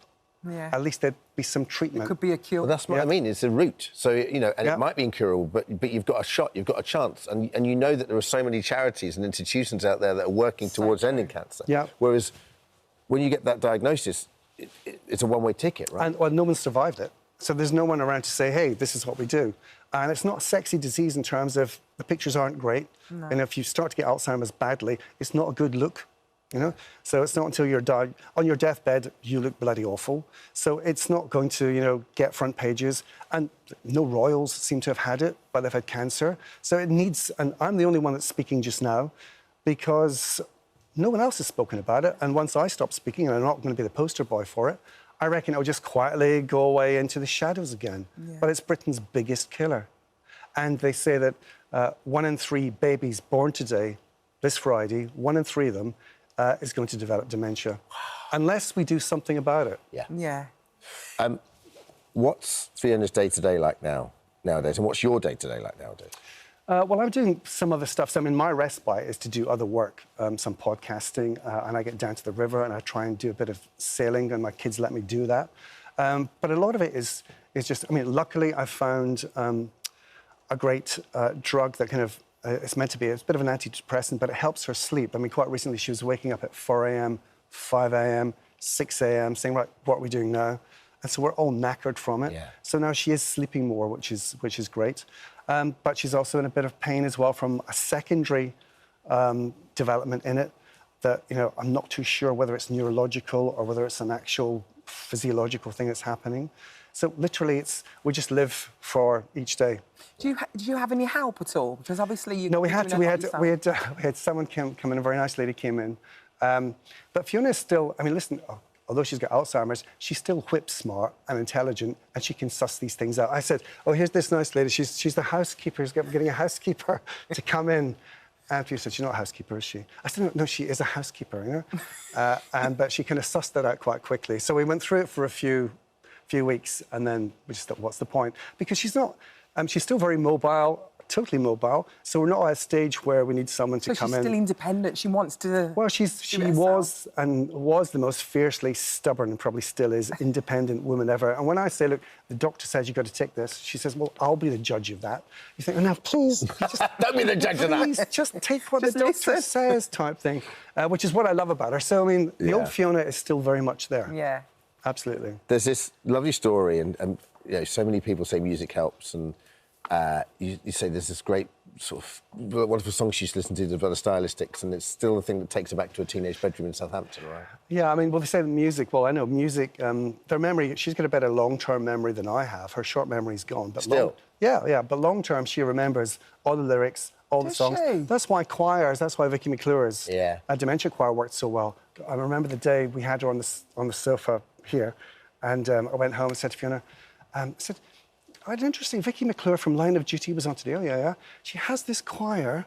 It's like a choir for people who, have just, memory issues. Oh, yeah. I said, have you ever thought of joining a choir, Fiona? I can't tell you what the expletive was, but it was pretty much put that alongside. Have you ever thought of doing a jigsaw? Yeah. Have you ever thought of doing watercolours? Yeah. So yes, some music. So we'll sit and lie down when she's in pain, and I put the Stylistics on. And the Stylistics were the band she listened to in her teenage bedroom growing up. They moved around in Canterbury or down sort of Brighton way.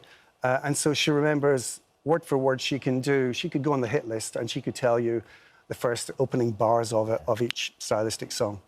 Wow. Oh, that's so lovely. Yeah. And she remembers all the words, does she? Absolutely. She still remembers quite a few things. She remembers you, she watches you, and she remembers you. Absolutely, yeah. Oh, wow. Well, listen, Martin, thank you so much for joining us. Yeah. And the book is out now, My Life with Alzheimer's, by Fiona Phillips. Remember when. Thanks, Martin. You're welcome. Inspired by Fiona's fight to raise awareness of dementia, leading expert in the field, Professor Kath Mummery, is going to be taking your calls today in the phone-in. Whether you're coming to terms with that difficult diagnosis, if you'll know for certain symptoms what they are, any cause for concern, Kath is here to help. Yeah, give us a call for free on 08000 30 40 44 or scan the QR code, which is on the screen right now. It will take you straight to the free This Morning app. You need to do that by 11:15 and you need to be 18 or over. So we are the YouTube channel. We upload new content every single day, so go ahead and hit that subscribe button and we'll see you in the morning.